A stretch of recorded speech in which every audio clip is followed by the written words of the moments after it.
Every moment is unique. Think about it. What I love to think about this is a puzzle. Pick the red pill. And each of every one of us is an integral piece. I show you how to equal replica. Once we're all together, All for one. so it lets us see One for all. the big picture. Bring the pieces back together. I want to take as many people with me as I possibly can. The people have the power. The central self, you can call it God, you can call it anything you like. It's all of us. It's playing all the parts, all beings whatsoever, everywhere, anywhere. All we have to do is awaken the power in the people. You are ready to wake up. And here we go. Podcast number 3's in the house. We got Goblin in this motherfucker. What up, Goblin? Hell yeah, what's up everyone? My first podcast. Oh shit, he was on our first one. He was the beer bitch, but this is my man's right here. I decided me and him, we got to do one just us two, you know what I'm saying? Hell yeah, this shit's gonna be dope. Oh, fuck Are yeah. you guys ready for this? Are you ready for this? I don't know if I'm even ready for this. Let's Right. get it going. All right, let's start it off. So you were telling me about your homie that you met. You said he's your coworker. How long have you known him? Oh, the one from yesterday? Yeah. I've known him for about, I would say, 3 or 4 months now, maybe 5. Yeah. 'Cause, Damn. well, maybe a little You less worked than with that. him at Dollar Tree? Yeah, I work with him right now at Dollar Okay. Tree. Word. And like he's a very cool person. He's like on the same mindset as we are. I was hanging Good out with him, motherfuckers out smoking there. some weed with him yesterday in his car, and oh my gosh, like I showed him our music, bro, and he was just like, "Oh my fucking god, I love this Yeah. shit." See, we're starting to reach people, man. It's a little start, but it's going to get bigger and bigger and bigger. I want everyone in the world to hear this shit. Oh yeah, I explained puzzle to him, and he was like, "That is fantastic." Yep, that's why we on here right now, the puzzled theory. We got Puzzle theory. We got this shit all puzzled, all confused, fuzzled up. Hell yeah. So, you said that you guys had a pretty dope ass time last night. So, would you mind telling the people what it is you did? Well, yeah, so he picked me up. Oh, okay, all right. So he picked me up, and we were driving around in his car for a little bit, and then I don't really do it this much or that much. I rarely do it, like maybe a few times I've ever done it.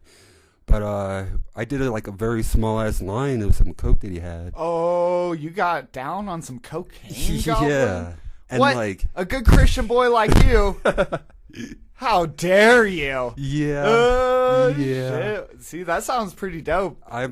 You get pretty amped on that shit, huh? Hell yeah, we just like at first it started off like I was kind of quiet, and then all of a sudden it was like boom, we're talking about this and that, and yeah. Oh, dude, I know. I've been there. Again, like you were saying, not something I do all the time. In fact, I haven't done it since the Twisted show, which has been like yeah. 10 months now. Right. So I Same. don't even really do it often. But because I don't do it often, when I do it, it's just like, go, go, go, go, go. Yeah. It's so awesome. I do enjoy that feeling. I do. It's not worth the money because since we're in the weed state, for $20, I could go get a gram of some dabs, which I just did a dab as we started this podcast. And that will last me a minimum of a few days. It could last up to a week. But the thing about it is it's a natural high. It's a clean high. Cocaine for a gram's like $80. Oh my I gosh. could get 4 grams of dabs and be set for a couple weeks off of what will last one night on cocaine. Yeah, because people that do that often, they're going through their whole gram in one night. And I'm like, yeah, I wouldn't be able to afford that shit either. So I'm not going to get addicted to that. Exactly. Pick and choose your poison, sir. Speaking of which, we're drinking it up tonight. We got some 40s. Technically, it's a 42, though. I don't know what's the difference, why they add 2. Yeah. What the fucking point is. It's always been a 40. If everybody remembers the glass bottles of 40s, they seemed like they were wider. And these are more slimmer. So you're like, they added 2 more ounces in a slimmer bottle? Yeah, what the fuck? I don't know, man. drinking 40s is kind of a thing I just had since high school. Is just what we did. We got a tall can, we got a 40, and we partied it up. And it's like we never wanted to grow up. We always wanted to stay being a kid. Like, I know my body is starting to tell me no with alcohol, and I'm starting to have it less and less and less. There will be a point in time where I know I don't really drink unless it's a special occasion. But as of right now, I still get down, and that's why me and my homie are doing this right now. Boom, Oh, yeah. motherfucker. Boom. Fucking hey. Yeah. That's how you do it. Booming on the podcast. Oh, yeah. Oh. So, yeah, man, we've known each other a motherfucking minute now, Goblin. Hell yeah. It has to have been about 5 years or so. 5-6 years, yeah. Yeah. For the So tell people the story of how we met. Yeah, so for those of you guys that don't know how we met, I was hanging out at a homegirl's house that he knows too, obviously, because he came to her house. And I was at her house to smoke some weed, because she hit me up at my house. She's like, you want to smoke a bowl? And I'm like, well, yeah. Yeah. Shit. So I get there, and she's like, oh, well, I still need to buy it. I don't have any on me. And she calls the weed dealer, Yeah. Duck Man, to come roll through. Yep. She was like, all right, I'm going to be right back. Go inside and hit up my dealer. Came out, and then this fool rolled up in and did the deal and all that. And as he was leaving, I saw that he had a Hatchet Man hat on. And I go, whoop, whoop. And immediately he turned around and was like, whoop, whoop. Whoop, whoop, what up, whoop. fam? We exchanged numbers, and that's how we met. He was my weed dealer. That's right. That's right. I used to slang back in the day. For those who don't know, the whoop whoop is a juggalo call for all the people who listen to ICP and Twisted and all of them. Back in the day, that was just the shit in high school. If you grew up anywhere in like Denver or Aurora, everyone knew who they were. It was a big scene. So to hear a whoop whoop from someone meant you guys were probably going to be friends, or at least talk for a while and enjoy each other's company. Right. I was having this time with my coworkers a couple months ago, and they were asking me why I listened to such angry, violent music when I'm such a calm, peaceful guy. Mm-hmm. And I said, well, it's because it's a family vibe. Right. Like, that's the best part about ICP is if I don't know this person next to me, and this actually happened with my coworkers. This is how I showed them is we pulled up in the gas station. Guy has a Hatchet Man sticker on his car, and I just yell whoop whoop, and he's just like whoop whoop, what up, fam? What up, my ninja? He was all acting like we had known each other for years. Yeah. And that's the beauty of it. It's not the music, the scene, it's the vibe of like, because me and you have a similar interest, we vibe together. And that's why I like weed too, because weed does the same thing, just like this story you're telling of how we met. Because I dealt the weed, that's what I did back in the day, and it helped me meet a lot of people. I'd smoke with people, I'd sell to people, and it just had people coming all the time. Oh, And yeah. I always wanted to bring people together. So anything that brings the people together, including this podcast right here. Fuck yes. Yes. Shit is dope. Fuck yeah. It's Ducky got a fucking traveling podcast over here. The third podcast that we did that I was on was actually at his cousin's house. Yep. He did the 421 at his house. Yep. And now we're doing mine at my house. Damn. So right now we're in the shed that's in the backyard of Goblin's house. But this shed is not an ordinary shed. When you look at it from the house, it looks like a second miniature house that's been put into the corner of the yard. So it has its own porch and everything. And when he moved in, I was like, dude, this is ours. He goes, I know. I already told them this is ours. And we've done a lot of shit in here, man. Yeah, This has we been a recorded cool our place. last 2 songs in here, or my song, and Listen song I recorded in here, and Evidence as well. Yep, Evidence. That was a great night. Oh, Evidence. Oh my God. Like, I would not trade that memory for the world. I left it as it was. Story of Evidence, our song, is to prove, because we've always talked together and wanted to create something bigger, and we never had the tools. We were always lacking having everything. And when we finally got it all together, we started making music. And so we had to prove that the evidence of what was in our heads, and we throw that shit down. We, let's explain this night. So I came over and I brought a couple, or no, it was just a hit of acid, and we split into 2, so it was half a hit, which, oh my God, let me tell you, that was crazy. But yeah, that was the whole evidence of that night that we were on acid. Literally, because the we evidence wrote of what and was in our recorded that song on acid, and we even did a choreography for the hook. Yeah, we That did same night. everything. I made the beat that day while we were just starting to trip. I put together the beat. Yeah. We vibed to it. We wrote to it, and we recorded all while still tripping. That's why that night was amazing.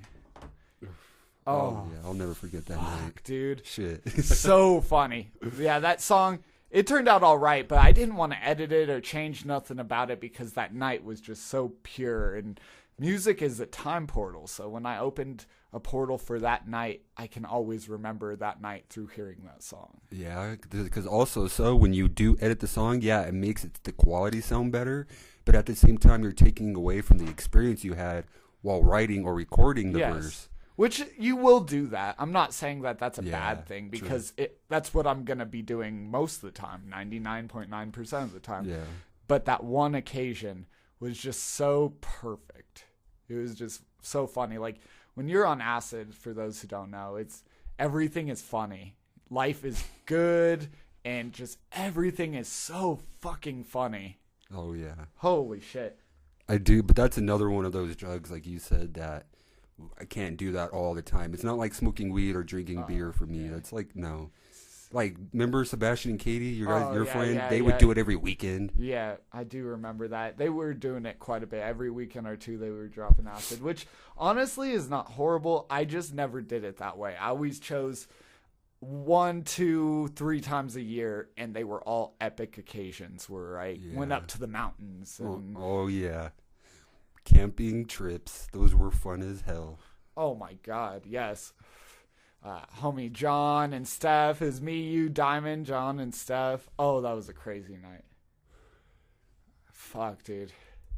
Remember how we dropped and we're just sitting in the car because it started raining. We had eaten, but we hadn't set up our tents yet. We were just there and we're like, okay, we'll set up our tents as the night goes. And then it starts downpouring, and we're sitting in the car like worried, like our trip is going to be entirely in this car. Our trip is already going bad. We're like, oh no. Yeah. Oh, this is horrible. Anyway, so finally we stepped out of the car to check on things, and that's when it stopped, actually. Mm-hmm. I remember that. I remember us setting up our tents. We did get our tents set up, but that was the night where we didn't use them. Remember? Because you bought your fucking tent in your sleeping bag. And then we set it up, and like you had to go lay in there at one point just to lay in it because you knew we weren't going to be sleeping in it. Yeah. I didn't know what to expect going to the mountains on acid because I had only done it that one other time at your dad's house. Yeah, oh yeah. I've probably, done it a handful, 5 times, I'll say. But that trip, I don't know how many trips we took to get wood down the hill, but it seemed like it was 100 or more. That's how it always feels, man, because it's like, oh, damn, we already went through all that? How's the fire burning all of that fucking wood? God damn. We're not even out enjoying it. We're like getting wood all the time. Right. Getting wood for the fire that we can't enjoy because we're getting out wood for it. When we went to go get the wood, the fucking fire went out on the 2 girls, and they're back at camp. And they had the doors open of the car, and my car's blue, the lights are red, and it has white lights. So we saw red, white, and blue. Me, you, and John were walking up the hill, and John goes, oh, my God, the cops are surrounding the campsite. Remember? We're all frozen, like, what the fuck do we do? Yeah, I was like, because at one point he was like, fuck it, I'd rather get lost than go to jail. So I'm like, oh, no, I'm never going to see my family again. I literally was like, even if there's cops there, we should go up because that's the lady sitting there alone on acid. Like, that would suck. At least we could be part of that bullshit, but... I mean, I get all of our sides. All of our sides to that one situation were 100% different. Right. I felt his vibe, but then also felt yours too, where it was like, you were like, no, it's nothing. You know what I'm saying? Like, maybe we pulled up another campsite. And when we finally got up there, everything was cool. Yeah, everything was fine. Music was blaring. They were talking. We were like, oh. They were fucking pissed at us for being gone for so long. Damn, dude, you've been there through a lot of shit, man. With the Diamond breakup that happened just here somewhat recently. It's been a while now, but man, this man Goblin sure helped me out. Him and my dude Kevin, that's why they were in my first podcast, is is they were really just, they've been the ones there for me. And I appreciate that more than anything. Shout out to Kevin. I know you're going to hear this, dog. Yeah. So shout out to you, motherfucker. It all started with you. Remember that, day one. Yep. And so, yeah, man, ever since that breakup, me and Goblin, we'd kick it. We'd have like a tall can and listen to music and just smoke and talk about life and show each other new songs we've heard. And we've always done that. That's why this podcast was necessary. Right. Yeah, bro. Like, I always got your fucking back. I always got your back. Yeah, Goblin. you were always there for me, too. I was homeless 2015. You and Diamond drove down, got us money for a hotel, dog food, and some alcohol. That. I was like, yes, like that's the real friend right there. Dude, always down. It's not who's with you at your highest, it's who's there when you're at your lowest. That's the crazy thing about hitting a low, is it really shows you the people who are around you. It shows you their true colors. Good, bad, and everything in between. You just see the people's colors around you because you see how they take the situation in which you were given and how they're reacting towards you about it. Right. That was kind of a tough one for me because it felt like Diamond was always chilling with my friends and shit, so or at least talking to them or whatever. It was all stupid shit. Like, it just was a tough breakup. I think that's the biggest thing is we know all the same people and we've been together so long. It was just bullshit. See, I could never have done that to you, not just because like who she was, but to you. But after the breakup, I was like, there's no reason for me to ever talk to her. Yeah, see, I appreciate that, dog. Like, it's not even that I care. It's like if you're trying to mac on her or even take her side on an issue, that shit sucks because it's like, man, I will always take your side. If you're my homie, you're my homie. Right? Always. Hell yeah. Bros before hoes. Yes. Yes. And that's a pretty generalized statement. Girls, same way. It's chicks before dicks. Like, universal truth. Go to your friends before making any big decision. Right. They're the ones who are going to give you the real. Good or bad or what they feel about it, they're going to tell you how it is. Yeah, that's the beautiful part with this music I've been making is I got my buddies to be like, oh, that's good, or you could work on this. And I know my sound's still a basement sound, but I'm enjoying the shit out of being right here. And that's why I want to record as much of my life as I can, is just so I can show the world who I am as a person. I feel that. I surely do. Yeah. That's definitely what I want to get into, this music thing too, is yeah, we're going to have our own individual stuff. Like, I've always known that too growing up. But, like, it's a puzzle thing. We're all individual puzzle pieces that are shaped differently. We're all differently shaped, but we all fit together. Yep. Oh, excuse me. But that's the real right there is how we show Goblin. Goblin showed me how to be a team, how to see the puzzle as a whole. Whereas I showed him there's still an individual piece that is you that you need to work on, because the big picture doesn't matter if your shape isn't right. If the piece doesn't fit, then you're doing something wrong. Right. Yeah, it definitely is what you showed me, because I used to be a pretty shitty person. I'm going to admit that. I'm not bragging about it, but you were a big part of shaping me into this person that I am today, because I try to be a good-ass friend, and yeah, I fucked up a little bit in the beginning of our friendship, but I always try to, when you confront me about it, I'm like, all right, I sit there and I think, yeah, I did that wrong. If someone has to confront you about something, wait a minute. Yeah, man, I've had to, and I guess that's just real people, is if I have an issue, I'm not going to hide it from you. I may take time to think about how to best go about the issue, and I'll get like a little distant at that time where I'm just like contemplating everything, and then I meet up with you, I tell you what's going on in my mind, and I try not to be a complete dick about it, because I know the truth is an asshole. It sucks hearing the truth. Like, it's always like a blow, like to hear like, this is what's going on with you that sucks, and you're like, I knew that part sucked, but to be told it really made me want to focus on it.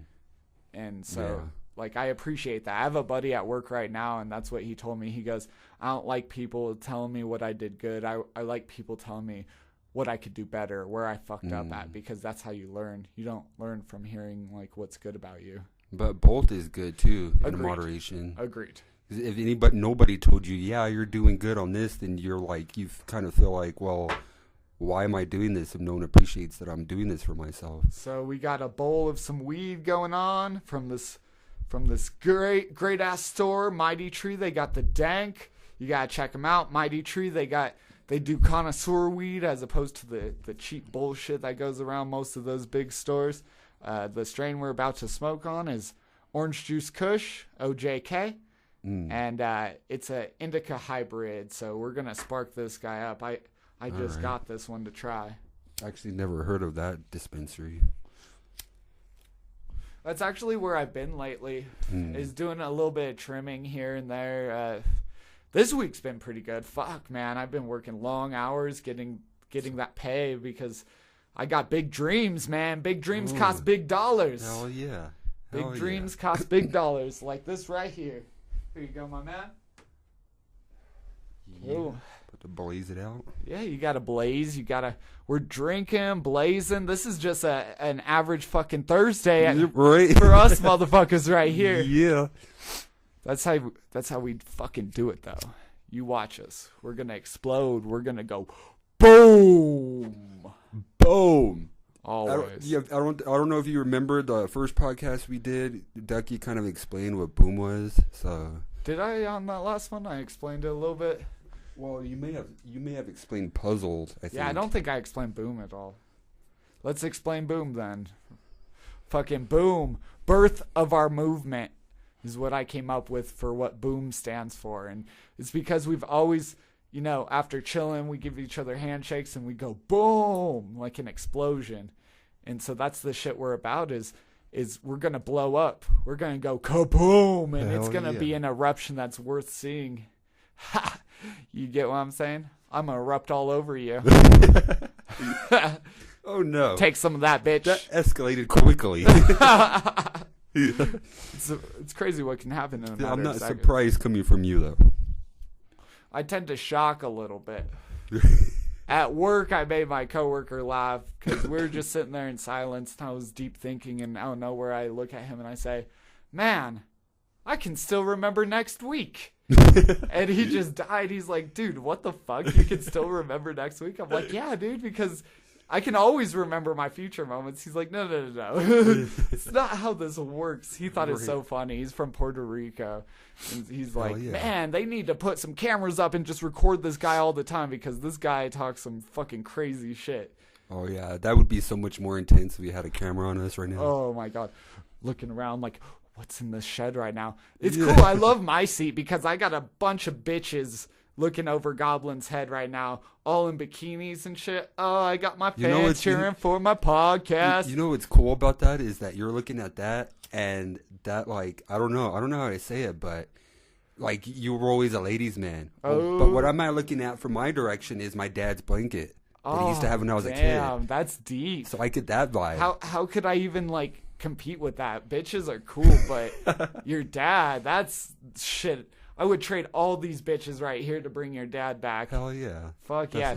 That man's great. I remember meeting Goblin. He was still very broken up over losing his dad. He still is, but time kind of heals, I guess. Oh yeah. But man, your dad, from what you've explained to me, and you also showed me his book that he wrote, he was a very, very intelligent person. And I know he would love to be on this podcast with us, or at least listen to it. I'm sure he's listening. Right, his vibe is around right now. We talked to I'll him. make him Do you proud. remember that? Yeah. That was right in here too. Yeah. This room has brought us crazy vibes. That's why I was excited. Right, I'm like for this right now. Doing the podcast in my shed. Let's do this. Had someone shit in my shed already. God, I'm gonna listen back one day when I'm like fucking 50 years old. I'm gonna be like, I remember those good old days when I was just a young punk. Right. Yeah. Fuck you, old man. That's what I say to you. But isn't it funny that like when you were a kid, people used to say that to you when they were adults, and then now that you grow older, like now you're thinking about that. Like when you were a kid, you were like, now you're like, I remember those good old days back in school when all we had to worry about was curfew and homework. Oh, God, if only life was that easy. I explain that to my little brother and sister all the time, and it's funny because you just watch them and they don't get it. You're like, enjoy being young because that's the best part. So they're like, oh yeah, I know. And they keep going. You're like, no, you don't know. And that's what I'm trying to tell you is like, slow down time if you can in your mind. Just be like, nope, slow down. What's a lot wrong with this world nowadays is that it's a cycle right now. We felt that when we were kids, and when we were kids, we were like, oh no, yeah, I know. When people would tell us that, like, yeah, I know. And you wanted to get older. Now that we're adults, we're like, whoa, maybe we should have listened to him. Hence our new song that we're working on. Shout out and a preview to, we're working on a song that I like to call Lost Boy because we're just some lost boys living in Neverland, you know what I'm saying? Yeah. And it's a metaphor for our friendship as well. Damn right. Which I think is really cool. It's about imagination. That's another concept I've gone into that I wanted to call my record label Imagination Creations, INC, like Inc. Incorporated, but it's like Imagination Creations Inc. And the idea is it's your imagination. It's a world you create within your mind while you're living on this world, and everyone can create or be a part of whatever world they want to be. And so the world I wanted to create, I thought it was cool that Tech Nine said that Strange Music came from Jim Morrison of The Doors. Shout out to Jim Morrison. Shout out. Yeah, he was a part of the 27 Club. Strange he's days. one of those crazy motherfuckers. I love you, Jim Morrison, my man. Anyways, I've been listening to a lot of Doors lately, if you can't tell. That's a different story, though. Why Imagine was kind of what sparked me is John Lennon. I always loved how he brought peace to the world, how his legacy on this world was give peace a chance, you know. Right. Talking about love was with one woman, and it's funny because Diamond was kind of like my Yoko Ono. It's like instead of getting at the end of the life, I got at the beginning of the life, which is kind of weird. I've always talked about feeling like I was John Lennon's reincarnation. I don't know how you guys feel about that, but I've always felt like either he's really strongly present in my vibe or that I one time lived as him. I don't know if that's too much to say or whatever, but that's just what I've felt for a while, a long time. And it might be true. Not everybody has those kind of vibes, that they were an entertainer back then that inspired them, that they feel like they reincarnate. I couldn't say that. You know, Logic, he says he's the reincarnation of Sinatra. Okay. He's Sinatra reincarnated into a white boy. Which brings us to, like, you know, Snoop Dogg when he went into Snoop lying. You remember that? I remember I made the joke. I'm like, I think Snoop's lying. Stupid. But anyways, he said he was the reincarnation of Bob Marley. And I always thought about that one. I'm like, but you guys lived at the same time. Does it work like that? I don't even know. I'm not honestly sure. But John Lennon definitely lived way before me. So possibility, likely, I don't fucking know. Regardless, he spoke to me. I wanted to make music that inspired people because, like I said, I've always loved the family vibe. I've always wanted to bring people together in as many ways as possible. Hell yeah. That's how you got to do it. You can't do anything alone. You can do a lot of stuff alone. You know, you have to have your alone time here and there, but you can't live your whole life alone. No. You need other people. That's what Goblin showed me because I tried to retreat back into my hole and be like, fuck the world. And he between him and Kevin, those were like the two main people. Them two, and then my family, because I've been living with my family and they fucking revived me. Like my brother, my sister, my mom, Jamie, my grandparents lived there for a while, and God, it was just it was exactly what I needed at the right time. Even the cats, man. Even the cats love me. The whole family loves me. I got family, and I got more family. And that's what it's about. Hell yeah. I so feel that. And I'm very glad that you got that time. It's almost as if your breakup with Diamond, and I know it was really hard for you, and it still is hard for you. Yeah. But after that, like, that's what you needed, was to go home for a little bit. Yep. Just remember who I was and where I came from, and I've been a lot more productive ever since. If I could find a silver lining, it's that I started doing shit like this podcast. I've recorded like 8 songs. I've been getting it going. It's not top quality yet, but I know the few tricks I need. It's all a part of your equipment. Once I can get that equipment I need, that's why I'm busting my ass right now. I'm going to bust my ass. I'm going to work. I'm going to get exactly what I need to have a dope-ass podcast I can do whenever I want with whoever I want, put whoever I want on it. And then to have music that's fucking dope that people will get down to. They realize that my vibe in front of the microphone is the same here as it is in front of my music. It's just who I am, and I want to show the world exactly who I am. Right. Exactly. I feel that as to a point where, you know, when I'm like showing, like when I showed Ken last night, shout out to Ken, by the way, Beans. Oh, Beans. Yeah, I was going to Beans. ask you his name again. That's right, Beans. right. I know Beans. you're going to hear this, bro. Beans. Yeah, Big shout out to you. buddy. Yeah, I'm excited to meet you, man, and we'll kick it and have some good times. Party it up. Hell yeah. Anyway, yeah, when I was showing him my song Listen, I explained it to him. Every person that I showed it to, I go, I'm still practicing on my style. I know it could, you know, I'm trying to get better at that. It's not to the point where, you know, like I love how I sounded.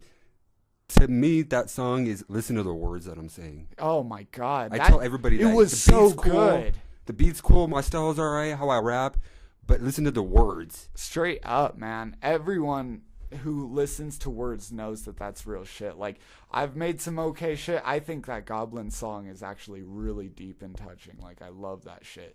That's what I'm about. I love having a teammate because it's like we could help each other grow in what we're trying to do separately, but then we can make a team and grow with that, and it's kind of just all one and the same. Hell yeah.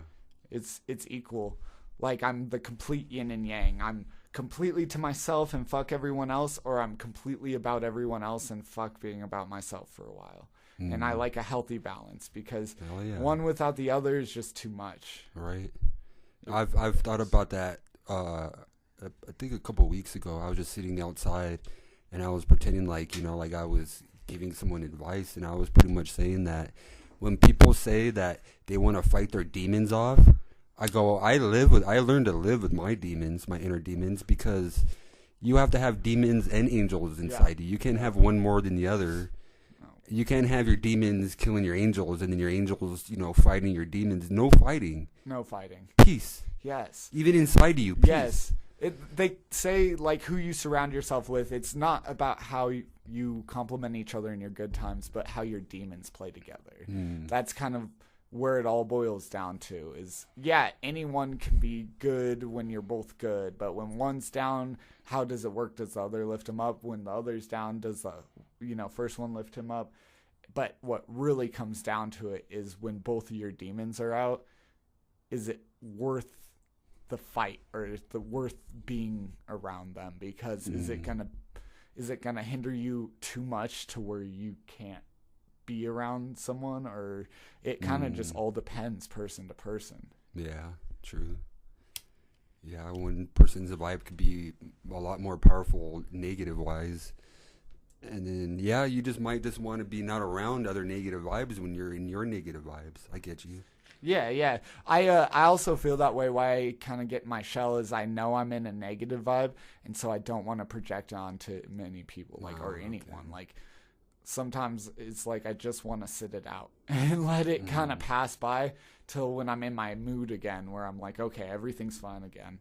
It's like I just kind of have to sit my happy ass down and remind myself why I shouldn't complain about shit. I have an amazing life. Like, after the breakup with Diamond, I hit a low that is unbelievably low, but it was only because I'd hit a high that was so unbelievably high.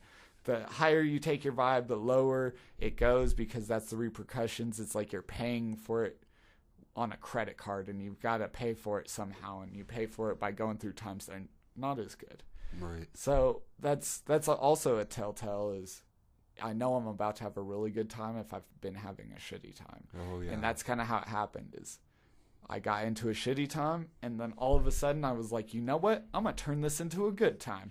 I'm going to love my life. I'm going to enjoy my vibe. I'm going to do what I've always wanted to do and include as many people as possible on my journey. I'm taking you with me, even you in there, you in the headphones. Yeah, you. You and the speakers, you hear us. Yeah, you know you're in there, you stupid, silly bitch. He doesn't mean that. Or does he? I mean it in a lovingly hate way, or a hatingly love way. I don't know. It goes both ways. I That's love what she and I said. hate all of you beautiful bastards. Every Oh, single yeah. one of you. Oh, yeah. I think hate is such a strong word. No, yeah. I dislike being around some people, but I don't like hate people. Yes, no.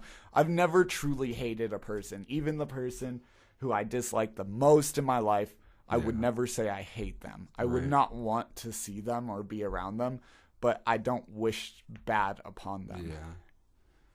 Because it's like karma's going to take care of them, or even if that shit doesn't work, something will take care of it. Nothing goes unpaid. Right.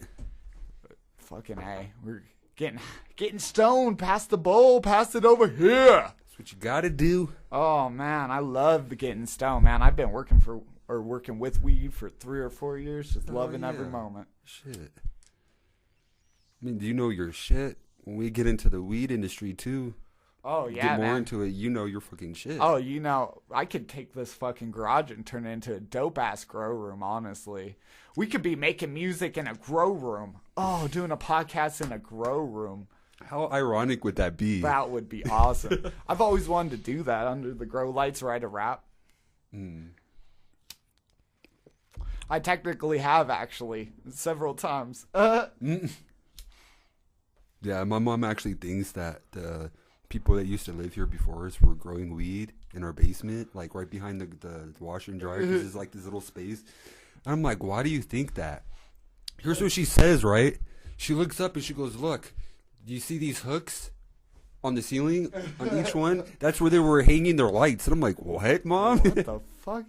She got this down. She might have a point. Yeah, that's what I was like, wait a minute. Maybe She so. actually fucking has a point. Yeah, that's how I felt. I was like, now that you say something. Fucking A, Oh. man. Oh, yeah, pass that shit back. Throw it on over here. Boom! Oh, and he catches Oh, it he catches one-handed. it. That was gangster. Oh, see, we need camera for shit like that. Right. I just caught that fucking lighter one-handed with my left hand like it was fucking nothing. Snatch! Right. Get that fly, Mr. Miyagi. Hell yeah, and I felt like that was a shitty throw too, because I kind of just. Dude, nothing we do is shitty. Everything we touch is golden. Even when I take shits, it's like shitty gold into a porcelain toilet. The porcelain god gets my love and gold. That's Ducky for you. Quack, quack, motherfuckers. Quack. They always say, man, that guy's on quack. Crazy His bastard. own shit. I never wanted to be normal. No, Oh, no. no, you can't wanted be to normal. be completely and utterly insane, but to enjoy every moment of being here. Right. I think here in a moment, though, we should hit a pause point and take a piss and then bounce back to this motherfucker. You with Got it? you. You want to Hell get down yeah. on round 2 here in a sec? Hell Maybe yeah. do a dab? I think doing a dab sounds wonderful. All right, we're going to pause and we'll be right back on you motherfuckers. Stay Yeah. tuned. Goblin quack quack out Oh. for now.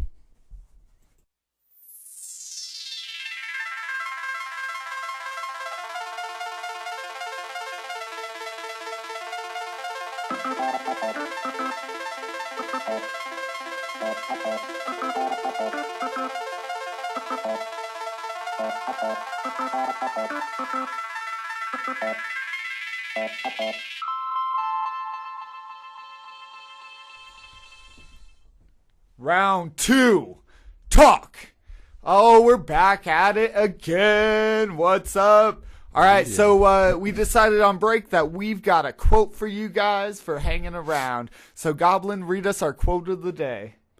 Okay, so the inspirational quote of the day is, "Those that make the best use of their time have none to spare."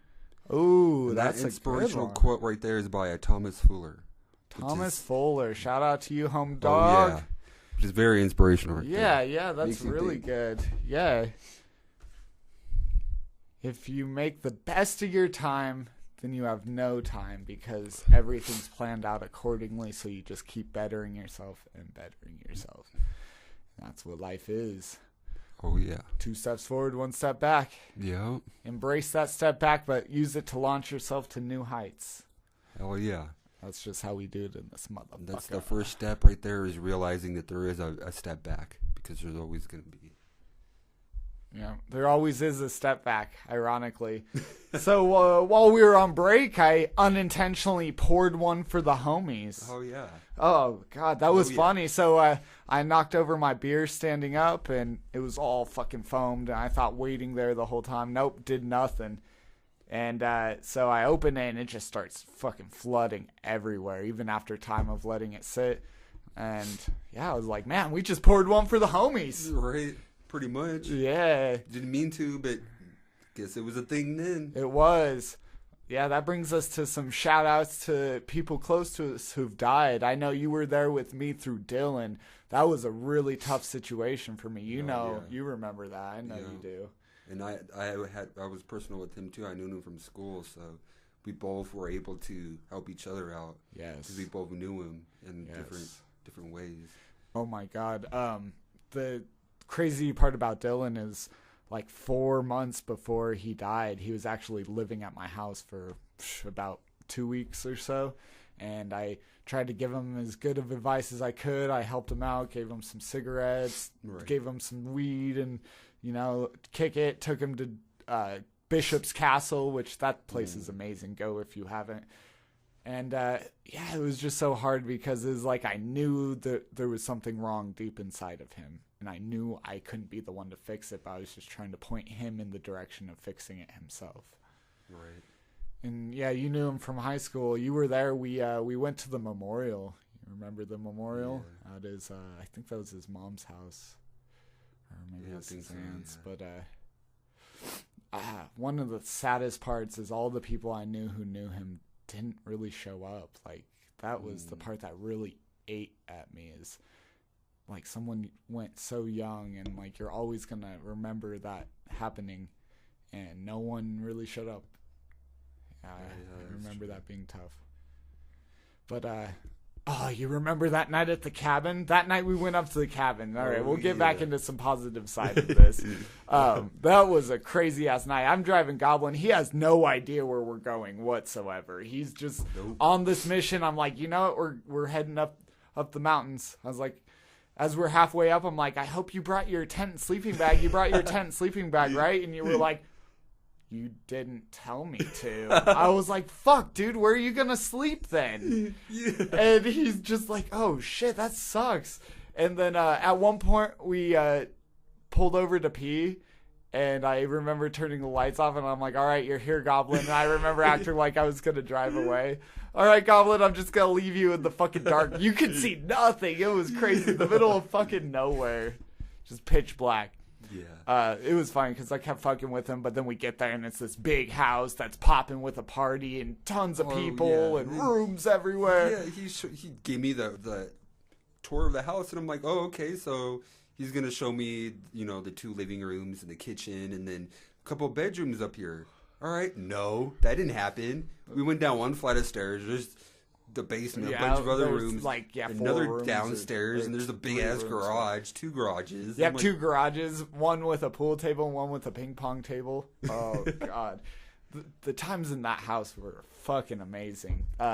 Speaking of Dylan, dog, that was the night right after the funeral. I remember we were playing Beer Die, which I could explain that game, but it's going to take a while. But you toss the dice as high as you can in the air, and there's 2 cups, and you try and splash them, which is fucking damn near impossible. I've never done it before, except for the night Dylan died. I remember playing a song for Dylan, which was Gone Away by The Offspring. Good story about The Offspring. I just saw them recently. Anyways, that's a different story. Shout out Kevin. That was dope. Different story. So I play Gone Away, which he wrote that about his brother committing suicide. So it's a very touching, sad song. And I remember saying, this one's for you, Dylan. And I chucked the dice up. It was like I Babe Ruth that shit. I'm like, this one's for you, dog. Throw it, splash in the cup. And I just remember running back and forth throughout the whole house, screaming my fucking head off. Like, yeah, Dylan's with me right now. I feel you, dog. Oh, God, I'll never forget Dylan, man. I like people being close to me, period. But when you have one go on you so young, it's so tragic, man. Anyone passing, just That's one that you helped me through a lot too. Was one of my past coworkers at Movie Tavern, Quinn. Shout out to Quinn. Oh, May he rest in Quinn, peace. shout out. He went through the same kind of thing where he was depressed and he killed himself over at Arrowhead at the high school, at the elementary school, and he hung himself on the bridge. Yep. But he was one of those like Dylan, where you would hang out with him, and he was always the one that was giving you the good reinsurance, good advice, and he was always happy and laughing. Yeah, He would Dylan never- kind of didn't have that, but I get what you're saying. I've seen that as well. That was my homie Paul. Shout out to Paul. Shout out to I Paul. never thought that there was anything with him, and then all of a sudden he was dead and had tried to kill himself 7 times in a week. Man, suicide awareness. That's why I'm gonna get tattooed on me the fucking semicolon, because it represents where the author could have ended the sentence, but then he decided to keep writing. It's a metaphor for life. Hell yeah. And Hell for yeah. Dylan, Paul, for Quinn, man, all my homies that died too young. Like, I know life is stressful, but believe me, I've been there. I guess I haven't seen it all. I still have a good life, but fuck, Right. dude. It's just have your friends nearby. Smoke a lot of weed. Drink if you have to, but don't get into anything harder. Like, you can quit drinking. Your body kind of goes away with it. Like, you still, don't get me wrong, alcohol is an addiction, but there are way more addictive substances. That's what I do tell myself, that I'm not saying that it's a good thing that I drink, that that drinking is good, but at the same time I'm like, I could be so much different. Yeah. I could be stealing from the friends that I call my friends just to get, or even my family members, just to get my next hit. I could be that type of person. And I don't want to be that person. Yeah, that's not worth it, man. Shout out to anyone out there who's going through the struggle. Just know that there's people out there that care about you. Everyone is always there. Remember when we recorded Evidence, the whole chorus you helped me come up with, we did half on the chorus, and it was basically to Dylan. It was, we all need you in our lifetime. And then you were like, da-dum-dum. And I remember I was on acid. I laughed my ass off because it was such a deep moment where I was singing to my lost homies. And then all of a sudden you had da-dum-dum. And I'm like, that's so perfect, because it's like, we need you in our life. Psych, get the fuck out of our life, bitch. We don't need you. That was so random, it too. was I was perfect. on acid, so we were both just laying there, and we were going through it. And then I don't know where it came from. I was just like, dum-dum. Speaking of laying there, so we're in a shed and we were laying down on the ground. We were on the ground initially because we had the bass speaker on the ground and it's vibrating the floor. And so we were putting our face to the ground, just feeling the vibration. Remember, your brother all walks in, you found it, you hold up nothing. Yeah. And then when he left, I was like, wait, found what? And then you were like, I don't know, your contact or something. I'm like, that's actually a really good answer. Like, I didn't think contact, but it was perfect. Anyways, that moment was so fucking funny. I don't know why. Same with the da-dum-dum. Like, both of those moments had me laughing uncontrollably. It's because it was going through my mind where it was like, him walking into the shed. And, why are you guys laying on the floor? Found it. Like, because, like, imagine just walking into the shed and 2 people are laying on the ground, just like in the dark. In the dark. Oh was in my the dark. god, we're such weirdos. Fuck, dude. You gotta be. You can't be normal. No, that's what we were just talking about, man. Life is too short to be normal. You gotta be a little strange in your own way, man. Take your own puzzle piece and color it however the fuck you want to. You gotta be a spear in a world of blocks. Yes. You gotta be an MGK in a world full of little pumps. You know what I'm saying? Did you get the same? I was saying that one picture where the whole crowd they're all struggling trying to push blocks, and there's that one guy that went around it and he's pushing a sphere so it's rolling. Oh, no, I actually don't know that one. Yeah, that's where that quote came from. Damn.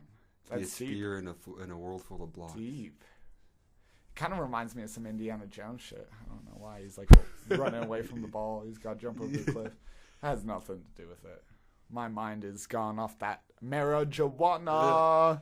And beer, a few shots. That doesn't even sound as cool. Like, it really doesn't. You're like, the marijuana, the weed, and the beer. Yeah, I was thinking, I was like, should I yell out alcohol or? Oh, God. Where my alcoholics at? Where my alcoholics at? Shoot, shot. Shit. Oh, Man. Well, Oh, I mean, yeah. you only live it once, and I know my body can recover quicker now than it will be able to in the future. So if I'm going to do it, I'm going to do it now. I do foresee a day where I'm off of shit and I'm just normal, except weed. Lots and lots of weed, and maybe an occasional hallucinogen, because you got to keep strange. But yeah. the cigarettes, the beer, it's like a crutch that helps you when you're going through a tough time. But once you emerge from the tough time and you realize that life is good, you got to set that shit down, because it keeps dragging you back to the past of like, oh yeah, like times are fucking hard. But I mean, that never goes away either. It's kind of like a double-edged sword. It's like the evil never completely goes away, so you just learn how to deal with it. You learn how to control yourself in times where your energy is at a negative. Because energy works positive, negative, and neutral. Just like a fucking, what do they call that? An atom. It's got the proton, neutron, and electron. Oh yeah, the three sides to it. Yeah. And so that's kind of, it's the balance. There's the yin and the yang, which is the two. But then there's a third where there's, positive, negative, and balance, which is kind of the in-betweens. And that's kind of how life just works, I feel. It really is. It's a roller coaster. Like you said, that first drop on a roller coaster, it's gonna go down so far, but then it's gonna come up again. But then it's gonna go back down. It's never gonna just keep going up. And it sucks because the ups are never as up as it was. That's why I really try to hold on to my youth. Like, the Peter Pan syndrome, I don't want to grow up. Because I know what happens when you grow up. You get bitter because life keeps happening. And I'm just like, fuck, I already know that. So how can I love as many times as I can? And these moments are what I live for. Like, even if only few people heard it, at least people who wanted to know who I am, they would find this shit. And they'd be like, oh, damn, this is what was going through his mind? That's what was going on through the crazy mind of the duck. Hell yeah. We're going to get those people that are like, oh, when you post this shit right here, they're going to be like, oh, there's a third one out. I'm going to listen to that. Not everybody's going to be like that. They'll listen to some of it. Yeah. That's cool. I mean, that's cool. if you've made it this far in the podcast, Oh, yeah. I can guarantee that you're listening, unless you're just skimming through. Yeah. But if you've made it this far, big, major fucking shout out to you. Like, you are the reason we do this. Yes. Anyone. Much love, much respect Yes. for you guys. You. Whoever you are, you could be one of my homies, someone I haven't seen in a long time, family. Hell yeah. I hope you have an amazing day. Just because you're hearing me right now, I make you smile and you're like, oh, that silly fucking duck. That crazy ass kid, man. Yes. Because I would give you a hug through this microphone. Hold up. I'm going to hug the microphone. He's I'm hugging, hugging the literally microphone. hugging it right now, guys. Oh, yeah. Literally. That's the love I feel. It's the love I want to give. Hell yeah. That's the crazy times. All right, so let's go back into some more crazy stories about ourselves then. I remember one I thought of recently that was kind of funny. I remember a story about a certain girl and her cousin that you were on a phone call with. You remember this story? You said you were dating a chick? Oh, okay, so I was dating a girl and then I started dating her cousin? Yeah, because remember you said you were on the same phone call. Oh. Like you... That might have been the... Yes. That was the girl I lost my virginity to. Oh, shout out to you out there. At my dad's house. Oh. In his spare room. Damn. So, to begin that with, like, we were both drunk as fuck. Ah, yes. And she even was better. actually a friend of... Or not a friend, but the daughter of one of my mom's coworkers way back then. And I started hanging out there, and then, I got real fucked up at my dad's house with her, and we started fucking. And she we were about to start. She was like, "You realize what's about to happen, right?" And I'm like, "Yes, we're gonna have sex." Obviously, pass that this way. So we fuck and shit, and then I walk out of the room, and my dad's coming down the hall from his room. And all he does is he looks at me and just gives me a smirk. He knows. Like he knew. Like, He knows what's going on in there. Oh my And he walks god. into the kitchen, and then like I sit on his couch, and he walks back to his room, and then she comes out of the room, and then just right there, just out of nowhere, pulls my fucking pants down and just starts giving me head. Ooh, True story. Damn. I'm like, Young okay. Goblin getting it. I just lost all that shit in that one night. Oh, Virginity, shit. getting head. Nice. Those are the good days right there. Oh. Yeah, so I fuck. was dating her for, I don't know how long after that. But then, like, I was sick of dating her, and I was already talking to her cousin. And she was talking on the phone. No, I wasn't seeing her yet, but I liked her. So I was talking on the phone with her, and I broke up with her on that phone call. And then I was like, hey, is your cousin Daria there? And she goes, yeah. I was like, could I talk to her? Boom, that same phone call. I talked to her, and I was like, Play so, up, play you want to up. go out? Oh, and she said, yeah? Yeah. Oh, we did. dude, that's classic. I was telling that to someone. I was like, yeah, I had a buddy who went through this, and he's like, damn, bro, that's fucking ballsy. I'm like, damn, you gotta know my friend Goblin, crazy bastard, Yeah, just like me. That was probably the craziest story of it, sexualized for me. Oh, the time you lose your virginity. I guess I'll go Yeah. into mine since the subject's up. I might as well fucking say it. Mine was in a public place, which that's Oh my pretty gosh. funny because that just says it all. Like, if I'm going to do it, I'm going to do it fully. And funny story. So we ended up doing it in the field next to the Southwest Plaza Mall in Littleton. Like, there's a field kind of there by the Target. And oh my God, that's so. I was like taking her around. I'm like, would this work? She's like, nah. Would this work? Nah. And I swear the places I chose were so much better than the place she chose. She chose the field right next to the fucking road. I was supposed to be in school that day. I'm like, what if my parents drive down this road and they're like, they just It see was someone daylight? fucking, yeah, dude, because we Oh, ditched no. school to do it. And, oh yeah, that was a fucking crazy day because she went home and said that she was sick, that she went home sick, and I was like, I can't go home. I have to be home when I'd be home from school. So I remember I bought a CD that day, and I have this CD to this day. I don't even listen to it anymore, but it was Juvenile. You remember Juvenile? Oh, yeah. Yeah, slow motion. Yeah. I like it like that. Keep working Oh, that back. yeah. Don't know That's how old to school act right there. slow motion Right. for me. It's the album didn't have that song as the one reality check, but nonetheless, I remember listening to that shit like on repeat. It was funny. Fucking good old times. Oh, man. You said you went to Paris, huh? See, I've never traveled the world. How was Paris? It was, oh my gosh, it was dope. I visited Paris first because my aunt, she lived in Paris, so my cousins were born in there. And I got to see the Eiffel Tower, but it was in the winter. So when I was up in the Eiffel Tower, it was like snowy and shit, all cold. But on the first level that we got to, there was like this, I would say maybe 11, 12 foot statue, glass damn. statue of the Eiffel Tower. Jesus. Yeah. Whoa. And we went all the way, not to the top because it was closed for some reason, but I got to the second level, like the middle. Cool. Yeah, man. Like I said, I've never even left the fucking U.S. Yeah, I get to say that I was in it, and I got to lay under it. I have a picture of me Oh, laying under it. nice. Oh, man. You, how were the girls out there? I bet the girls would be pretty bomb. Oh, okay. You want to get to Oh, shit. that? So, I was hanging out at my cousin's house. This was toward New Year's. Yeah, it was New Year's. And, because he lived alone. He doesn't live with my aunt when he was down there. Word. He lived, like, it was there, like, downtown, pretty much. Okay. So when I first get to his house, we're smoking and shit. We're actually smoking some hash and shit.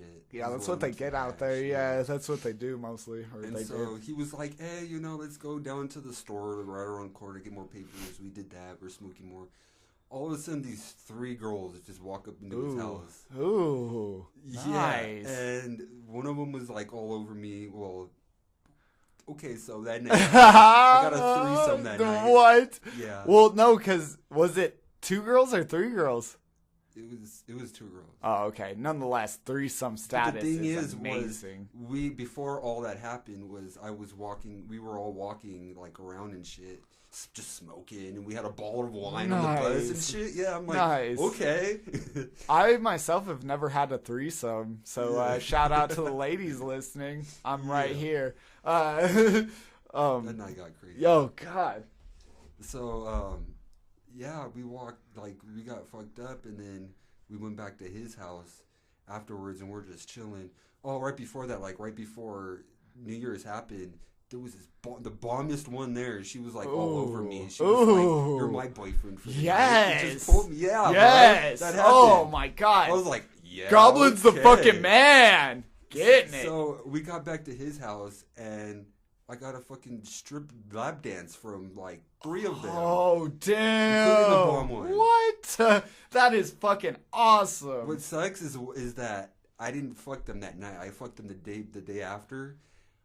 All of the other girls but the bomb one, she couldn't come. Oh God, of course, and that's The how bombest that one. works. I mean, they were all pretty bummed, but the one I was like, I was asking for too much. I wanted 2 dimes. I wanted. Yeah. I was like, I asked for a little bit much, but it was the only one I asked for. So I'm like, that one right there. God damn it!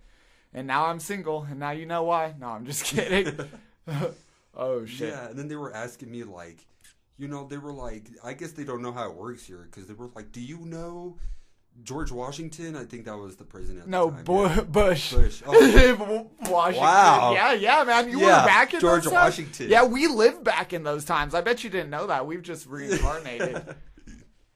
Oh, Yeah. that's funny. But they asked me, they were like, do you know him? I was like, Yeah, dude, I know him. They yeah. were like, well, can you say hi for me? And I'm like, I don't know him like Wait, that. you're asking, do I know George Bush?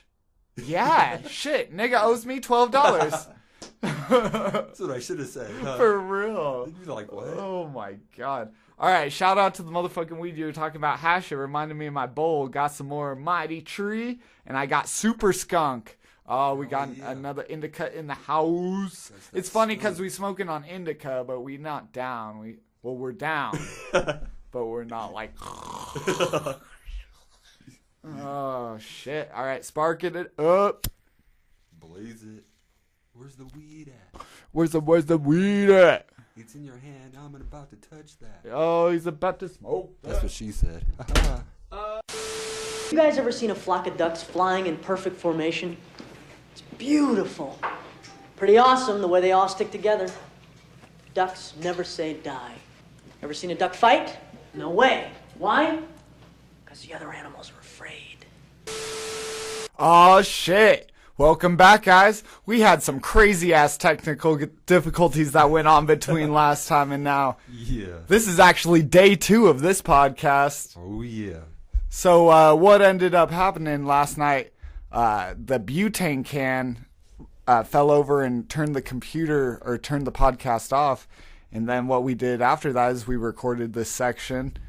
And we went for about 45 minutes, but Goblin's mic wasn't picking up Goblin, and I tried to do all I could to revive it, and we just couldn't bring it back. So we decided to meet up again, do a night 2, part of 1 podcast. Night two. We got tall cans up in this bitch. Tall cans in the air, let me see 'em. Fuck you. Fuck My you, man. Boom. Hell yeah. All right, shit, we back at it, man. We gonna finish this podcast through rain, hail, sleet. We making it. Hell yeah. We went through the rain yesterday doing this shit. We were like, fuck Yeah, it was raining, it was storming. It was a good podcast. It sucks that we can't give you the last 45 minutes of what was there. What we talked about was actually pretty awesome. We listened to it right before we got on right now. Oh, So, yeah, one of the first subjects we talk about, I noticed, was we go into the Spirit Messenger board. So we're going to start from there. But the Spirit Messenger board I have it's not like an Ouija board. Goblin can attest to that, huh? Yeah. Yeah, Definitely different. It's got more than just letters. It has symbols and different things. And the thing is, you could be skeptical, say it doesn't work. The truth is, though, is that when you have an experience with it, it just kind of it opens your eyes to a different way of thinking. Whether it's an actual spirit, whether it's just your subconscious, whether it's a higher conscious. It's more like an oracle. It tells you exactly what you need to hear. Right. I feel that. Yeah. That right energy at the right moment that you need. Yes. So whether or not it is what it says it is, it still helps you out in the same way. So Most definitely. So that's how it got started. We talked about your dad a bit because we talked to him through the Ouija board. We also talked to Dylan that same day. Big shout outs to both of them. Yeah, rest in peace. Oh yeah. Hope you're always watching over us. Much love, and may your energy always fly with us. Oh yeah. To the day we join you. That's right, man. So fucking A, dude. I had such a good day today. People I work with are so crazy. Holy shit. This dude today was across the room from me, and at one point he smiles and opens his mouth, sticks out his tongue, and he's just got a little tab of acid sitting on his tongue. Yeah, that's at work and shit. At work. I'm like, see, I don't have a tolerance like that. When I do it, I'm going to be noticeably fucked up. Right? I didn't even notice he was fucked up. He's like he normally is. Like he does it all the time. Shout out to that motherfucker. I couldn't be doing that. I could barely do that shit at my own house without feeling awkward. Yeah, that happened to me too, where I tried to go out for a run. I took a quarter hit, and I was like, oh, this will be no problem. It's a Sunday at about noon. I'm like, oh, yeah, quarter hit. I'll be able to go enjoy a walk and come back and, just pass out, go to work. No, I ended up tripping for 14 hours straight off of a quarter hit. It was insane. I was walking down the street, and it starts kicking in, and I just turned back around. I'm like, I'm going right the fuck back inside. And that's exactly what I did. I walk inside and I go downstairs and I acted like I was sick, and I'm just laying in bed tripping balls like, oh my God. And then I remember the parents coming down being like, food's ready. I'm like, I don't feel good. Right? I'm not coming up. So then I'm looking in the mirror. I'm like, oh yeah, you can go upstairs. Not a problem, man. You're fine. No one will even notice. You're just like a normal person. And I look in the mirror and I get closer, and my pupils are almost as big as the color of my eye. I'm like, oh fuck, no, I definitely cannot lay back do down this. and shit. Yep. I guess I'm fucked. I'm gonna lay here for a bit, but it was so much fun. That time I felt like I could feel frequency. It was like, not only could I hear it, I could feel it, I could taste it, I could touch it. It's like frequency shakes your body on a molecular level. And it made me realize, like, all the sounds you don't necessarily realize you hear every day. Like, if there's lights on above you, if there's an outlet around you, they're all putting out vibrations. And you can hear those. And when your ears are open to it, it's like the world's a noisy fucking place. That's why the mountains rock. Yeah. Speaking of, we need to go to the mountains again. Oh, yeah. We've had some good times That'd in be the pretty mountains. Cool. Well, I guess that wouldn't really work to do a podcast in the mountains, but that would be cool. We could, but we couldn't charge the computer. Right. So I would have to bring the computer up fully charged, and we'd have to just open and go. So, I mean, it could happen. Honestly, it could be a thing. That sounds pretty cool, actually. Hell yeah. Podcast in the fucking mountains. Holy shit. Yeah. Oh, God. Now we're thinking. That's that fucking weed talking. Right before we jumped on tonight, we had to do a dab. We do some dab of some freshly pressed rosin that my buddy did from work. Fuck yeah. So good. So good. So right. It's all G-O-O-D good with me. Yep. Oh, shit. We getting amped in this motherfucker night 2. Night number 2. Oh, man. Even drinking a second night. I didn't even make it through that goddamn 40 last night. There was so much 40 in there. But tonight I'm going to do a tall can. I'm going to kick back. I got the weekend off. I can just enjoy my ride. So, I'll cheers to that. Boom. Boom. Yeah. Air boom. Air boom. Oh. Sometimes what I talk about at work feels like a podcast. There's a moment today where everyone was talking about really deep, important issues going on about how we could change the system to make it a better thing for us. And god damn, I remember just stopping and looking around at everyone being like, this needs to be recorded because this is amazing. Oh, yeah. What we're talking about is top-notch shit. I felt that way when I was talking to my homeboy Ken Beans. I was like, this should so be on a podcast. And after you do a podcast, you start feeling like that. Every time you're talking to someone that has, you know, higher level of thinking like we do, you're like, oh, shit. Let's go. Let's get you on a podcast. Yeah, without a doubt, man. The conversation we went into today, we were talking about, I was pretty young when I first realized that the system we're living in is a scheme, basically, where the rich are fucking over the other classes. And I learned that really, really early because my birthday is 3/22. And when I started, when I started looking into 3/22, it came up with the Skull and Bones Society number, which is it's at Yale, the college, and George Bush and John Kerry, who ran against each other, were both in the same class going to Skull and Bones together. And that's when I realized, what choice do you really get if you're voting for two people that basically have the same business connections? Maybe a little different, but it's basically the same person. Yeah. And it's bullshit. So I woke up to it really early, and I was like, how do I make the best difference with this knowledge? I'm like, oh, if I could be on the inside, if I could be a politician, and I could somehow get high enough to where enough people saw that I was about truth that I got put into a position of power. But then I saw Bernie Sanders, and when he came in, Bernie Sanders was all for the people. Everything he talked about was straight for the middle class, and he was the most popular person, and they took him out of that election so quick. They were not going to give someone like that the chance. Right. Yeah, see, when I first woke up to the fucking world and the world of the Illuminati and all that back in when I was 18, so back in 2009, and my cousin, she was explaining to me about all of it, and like through a whole night, like we didn't go to sleep all night. She just talked to me about it. Yeah, that's she explained everything. Everyone that I know who rabbit hole that night. Yeah, we always call it that. Me and my friends always get together and talk about going down the rabbit hole, which is just the deep delve of knowledge.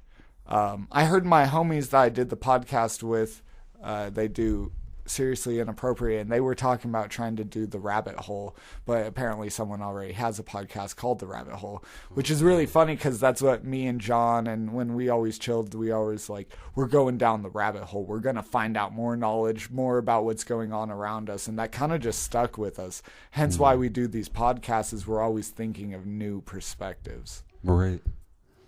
That's very true indeed. I'm not like a conspiracy theorist. I don't believe everything's a conspiracy. I just believe that some of them are definitely skeptical. Like, the towers coming down, there's just so many holes in that fucking story.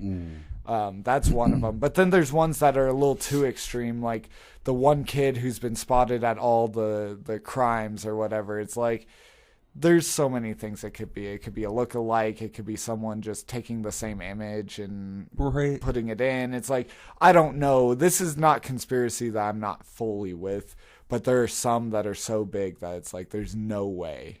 Yeah. The Pentagon, the hole in the Pentagon is not big enough for a plane to go through. So they said it was just the nose of the plane. But then where did the rest of the plane go? And how come there's no tire marks on the ground before where it hit? If it hit right at the building, it would have had to have hit the ground at some point and scraped. And there's none of that. There's no plane. There's no marks in the ground. And the day before, they reported a bunch of money missing, like millions or billions of dollars. And then all of a sudden, it's just exploded. My kind of view on it is maybe they sent down a missile and blew up that hole in that building to destroy all evidence of missing paperwork. And that's actually a good theory right there. It's very possible. I'm not going to say it's truth or anything. That's just what I see. What I feel about with the Twin Towers is that we needed a reason to go into the war. I definitely felt it was like an inside job. Yes. Whether or not people from, the Middle East hijack planes. I don't know if that part's true or not. All I know is that the buildings had help collapsing. The steel beams were cut at a perfect 45-degree angle, which doesn't make sense. It collapsed like a demolition. The only thing that was found was the hijackers' passports. Like, somehow out of nothing really being found, the full passport of the hijacker. Really? I never knew that. Yeah. That's crazy. And the person who owned the Twin Towers, he pulled out in like an insurance policy towards terrorism. See, that right there is like a red flag. Like he really? knew at some point there was going to be a terrorist attack on his building. Was it recently before it happened? I want to say like a year or something. Not like right before it happened, but... Yeah, that's still a little sketch right there. Yes. And then it happens? Yeah. So not only did...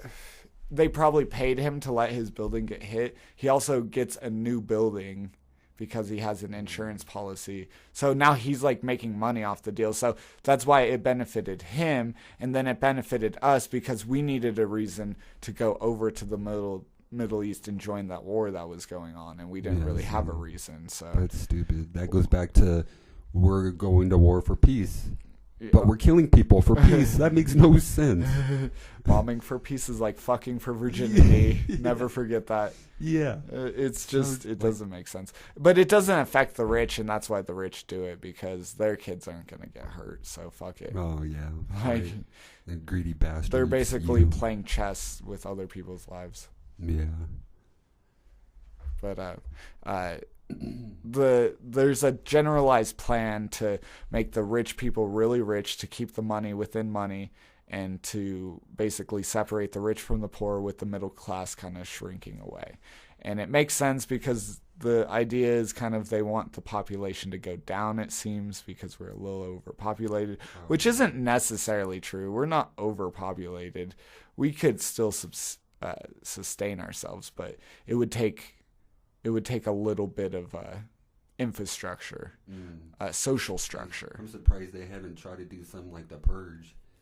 What are your opinions about that? What do you think? Would it be possible for the government to actually do that? That's a good one. Funny thing about the Purge is in the movies it happens on my birthday. Oh, yeah. Huh? Yeah, I've always wondered about that. Like, I don't know.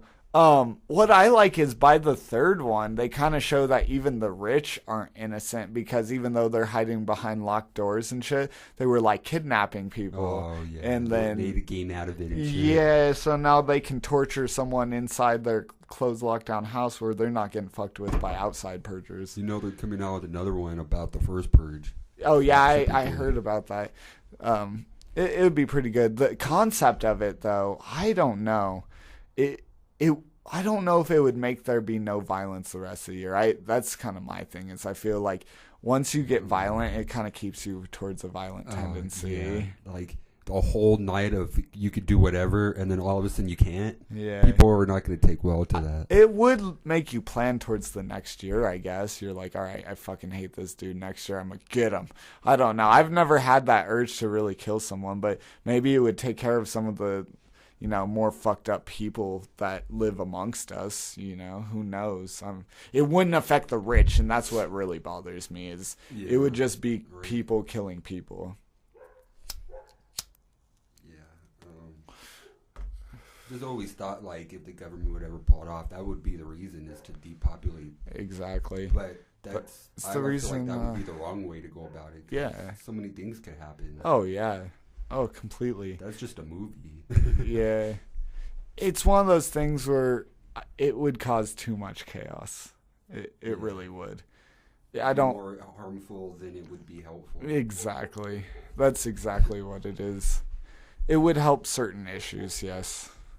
I feel like that's kind of what's happening. They're making the poor really poor, but the problem with that is who's going to buy all these products that they're making us consume if now the people don't have any money to buy your products that you're telling them to consume? Yeah, they're keeping us poor, but then they want us to buy their shit. You're like, this makes no sense. It really didn't. It just, none of it really, it didn't make sense at all. The government's just kind of, it's a corrupt system where money buys politicians. Where if you, all right, so say you're running for president, your campaign is funded by other people. So say someone gives you a bunch of $1 million to help fund your election. Well, okay, when an issue comes that he needs solved, you're going to pull towards his way because he gave you a bunch of money. So now your decisions are being swayed by who's buying your decisions. And that's kind of the problem. Government isn't necessarily a bad thing. It's not the government that I hate, but the money that buys the politicians' ideas. Oh, yeah. I mean, yeah, you're true. It's not the government. It's because we need a government, but it's their decisions that they're making is what is fucking our system up, our system of living. If we had a government that was all about us, then that would be, we're having a government. It would be super nice. There's got to be a day where we can reach for peace. Humans can manifest anything we focus our minds on. The weed was such a perfect example because back in the day, good weed was really hard to find. You had to know someone who grew it or how to get it. And then all of a sudden now you can buy a gram of dabs for like $20 and that shit's, a lot. Like that's a lot of intake of weed. And it's so easy, but we just focused on it and we blew it up. So if we could focus on peace, that's why I always try and talk about peace. I try and talk about bringing people together, even though I have a hard time with that myself. Like, I can be a loner sometimes, which is a good and a bad thing. I just deal with my issues while being in my head. And so then when I come out of it, I feel a little bit better. Yeah. And that's just kind of how it is.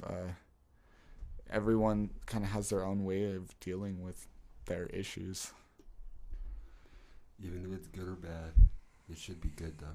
Yeah. Like yours is not bad. No. You don't go around beating the shit out of people just to let your negative energy out. There's better ways to do that, definitely. Yeah. Yeah, I think smoking weed is what really helped me kind of calm down a little bit. Weed just kind of helped me think calmer. It did scatter my brain at first where it makes you unfocused like you don't really want to like continue doing regular life shit. But then you kind of learn sideways on how you could do it without the system being fully behind you. I like the concept of the Flowbots did the circle in the square, which is the square with the circle inside, obviously. And what it kind of represented was we will fit within society, but we will not conform to society. If society is the square, we will fit within it, but we will not conform to the shape they tell us to make. That is dope. And that's just a beautiful concept of yes, you can't go outside. You can go outside, in your own ways, but you're playing with fire. You're, you can get caught, you can get in trouble. Sometimes it's immoral, just depends on what you're doing. Oh yeah. That reminds me of the, because you said circle in the square. I don't know if that was that topic, that quote that was picked up earlier on in the podcast, but I was talking about be a sphere in a world of blocks. Oh, yeah, sphere in the world of blocks. That goes really hand in hand with that, actually.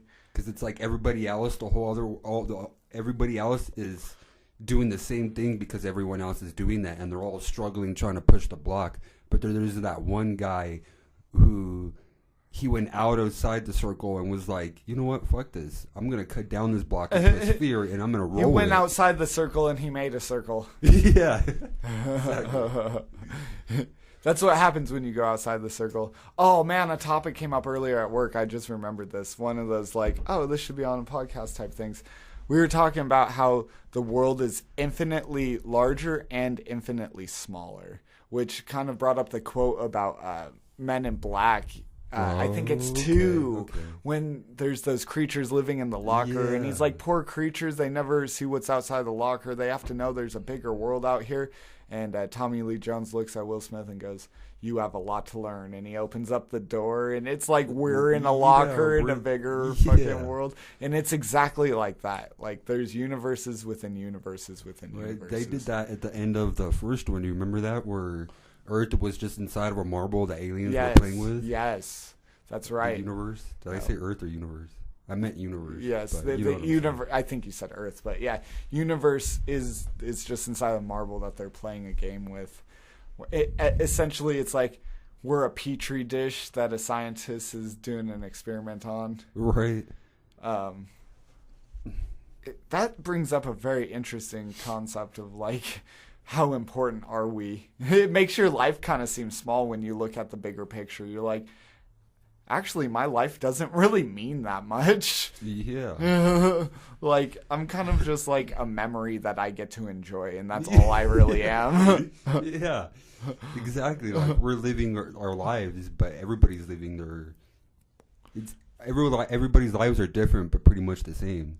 Yes, same, We're but all different. working for the same shit. There's like a universal consciousness. I hate the term God. There is an energy that is all of our energy combined, though. Well, the quote from System of a Down, that we're all together as the one. waterfall. And then in the waterfall, That's we're all funny. different drops. and That's then so funny we that come we're together talking again. about that, because on Seriously Inappropriate, that was the name of that episode, was The Fall. And why he called it The Fall is because I brought up the waterfall. Life is the waterfall. We're just, falling droplets in chaos. And before life and after life, so before the birth, before the waterfall, after the waterfall, we're just one in this stream of consciousness. And life is the individual experience of the fall. Right. That's so funny. I'm actually going to see those guys this Sunday, and we're supposed to do a 4-man podcast, so that's going to be interesting. Oh, yeah. Get a bunch of people on there. I kind of want to get to that point one day. Well, what we should do after you do that, you should bring those two, and the four of us could do one as well. We got to move quickly, though, because they're about to move to California, I think this month. Yeah. Okay. We'll see. We'll see what they But got you're about time to for. do that soon, right? Yeah, The Sunday. podcast? Okay, so maybe because it's still like the 4th. Yeah, in like a week or week or two. I'd be down. That'd be dope. Those guys are good people. And the show we talk about is all real. All the people I know, everyone I fuck with is real. Man, even the music I listen to. I was just showing you that dude, Tom McDonald. Shout out to Tom McDonald. I had never heard of him. One of those artists, those of you guys that are listening, like, I just realized that when he just showed me that how he looks and his style is like the mainstream. Like, like XX or whoever the kids it kind of has a now. similar sound or whatever, but his lyrics are very conscious. The lyrics are that's what I like about it. Yes, his lyrics are very like thoughtful, like where he goes, he's like, I could OD like Peep, and he's all talking about like what the mainstream wants is for kids to act stupid and to drink lean and be just like ruin their lives, basically, is what the mainstream wants. And he's like, he goes, basically, I'm being shunned and pushed to the underground because I want to talk about what's real. I wouldn't be opposed to be an underground artist. That's what I'm saying. Like, that's kind of where it's at for us. I would love to have fame. I mean, not saying that, it's just not what I aim for.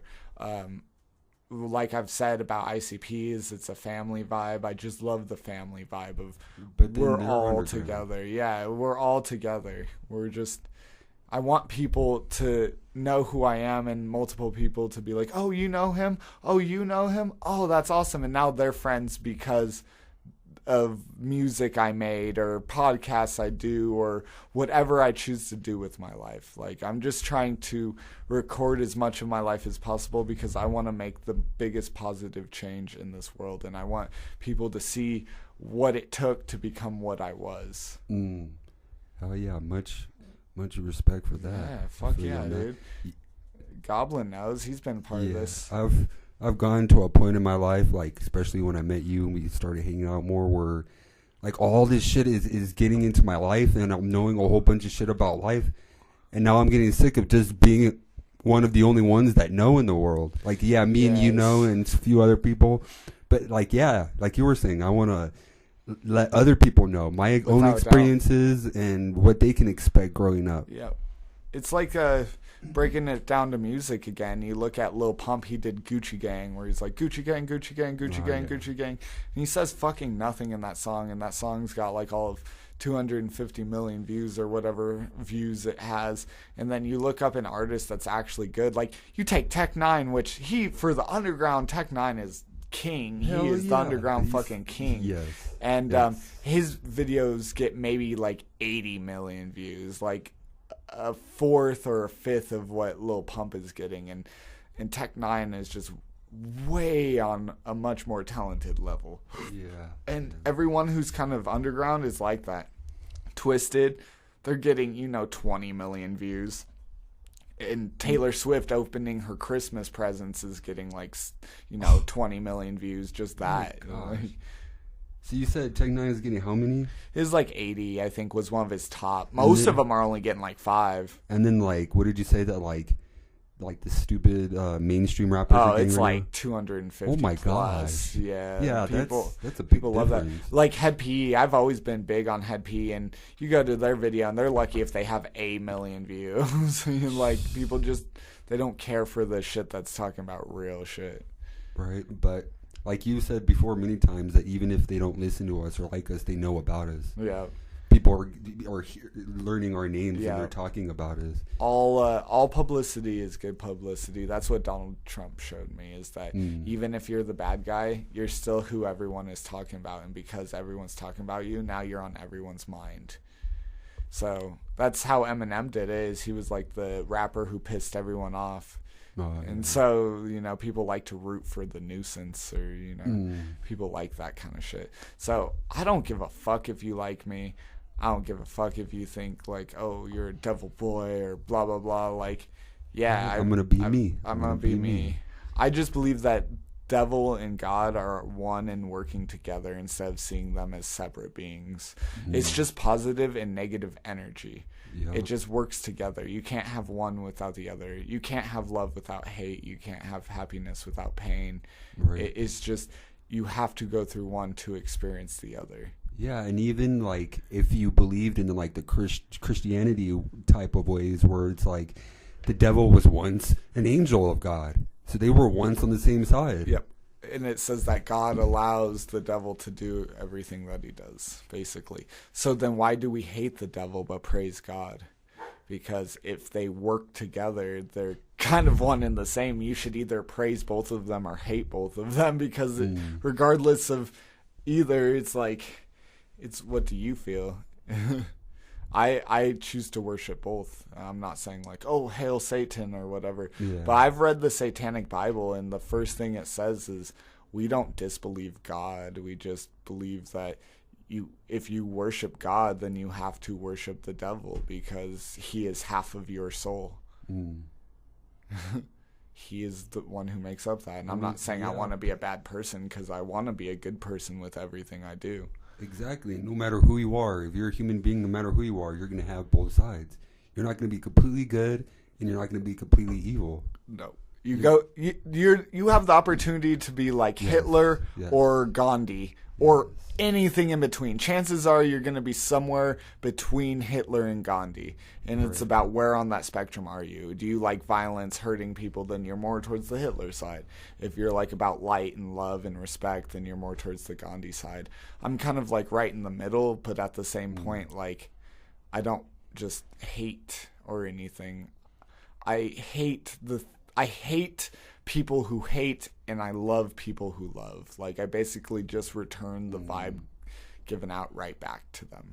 And then you can also see it as like, if you were to tell somebody else, yeah, I love the devil. It doesn't mean I love the devil. I love the devil because the pain that he does give me, it helps me create a better version for myself. It actually wants me to become a better person. You can learn through from the pain. bad times just as much. Actually, you probably learn from your bad times more than you learn from your good times. Right. So technically, Satan is almost better for you in a sense of you learn your truest life lessons by fucking up or by seeing the dark side of things, is when you learn the truest of life lessons. So yeah, like I don't love the devil, but I love the darkness he brings with it. He brings with himself. Because that's why yin and yang, that's why the dark side has the white eyes, because the darkness actually brings this really bright light. If you go through the darkness and you experience it, it brings this amazing lesson. But then on the opposite side, you take the white side of yin and yang. So yin is the black one and yang is the white one. Yang it has a black eye. It's a white, so it's when you're in your happy moments, there's still kind of like a dark undertow of like people around you are still gonna die. There's still gonna be hardships. You're still gonna go through shit.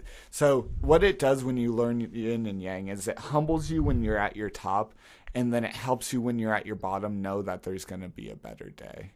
Right. So it humbles you to where it's like you're not at the top of the world because you know that at some point you're going to have to go through a time when you're just a piece of shit and you know it. So you're humble, but at the same point when you hit a low, you're like, all right, I know that it's going to be a better day and I'm willing to go through this as long as I get to see what I get for it. Right. You definitely go through that shit the hard way.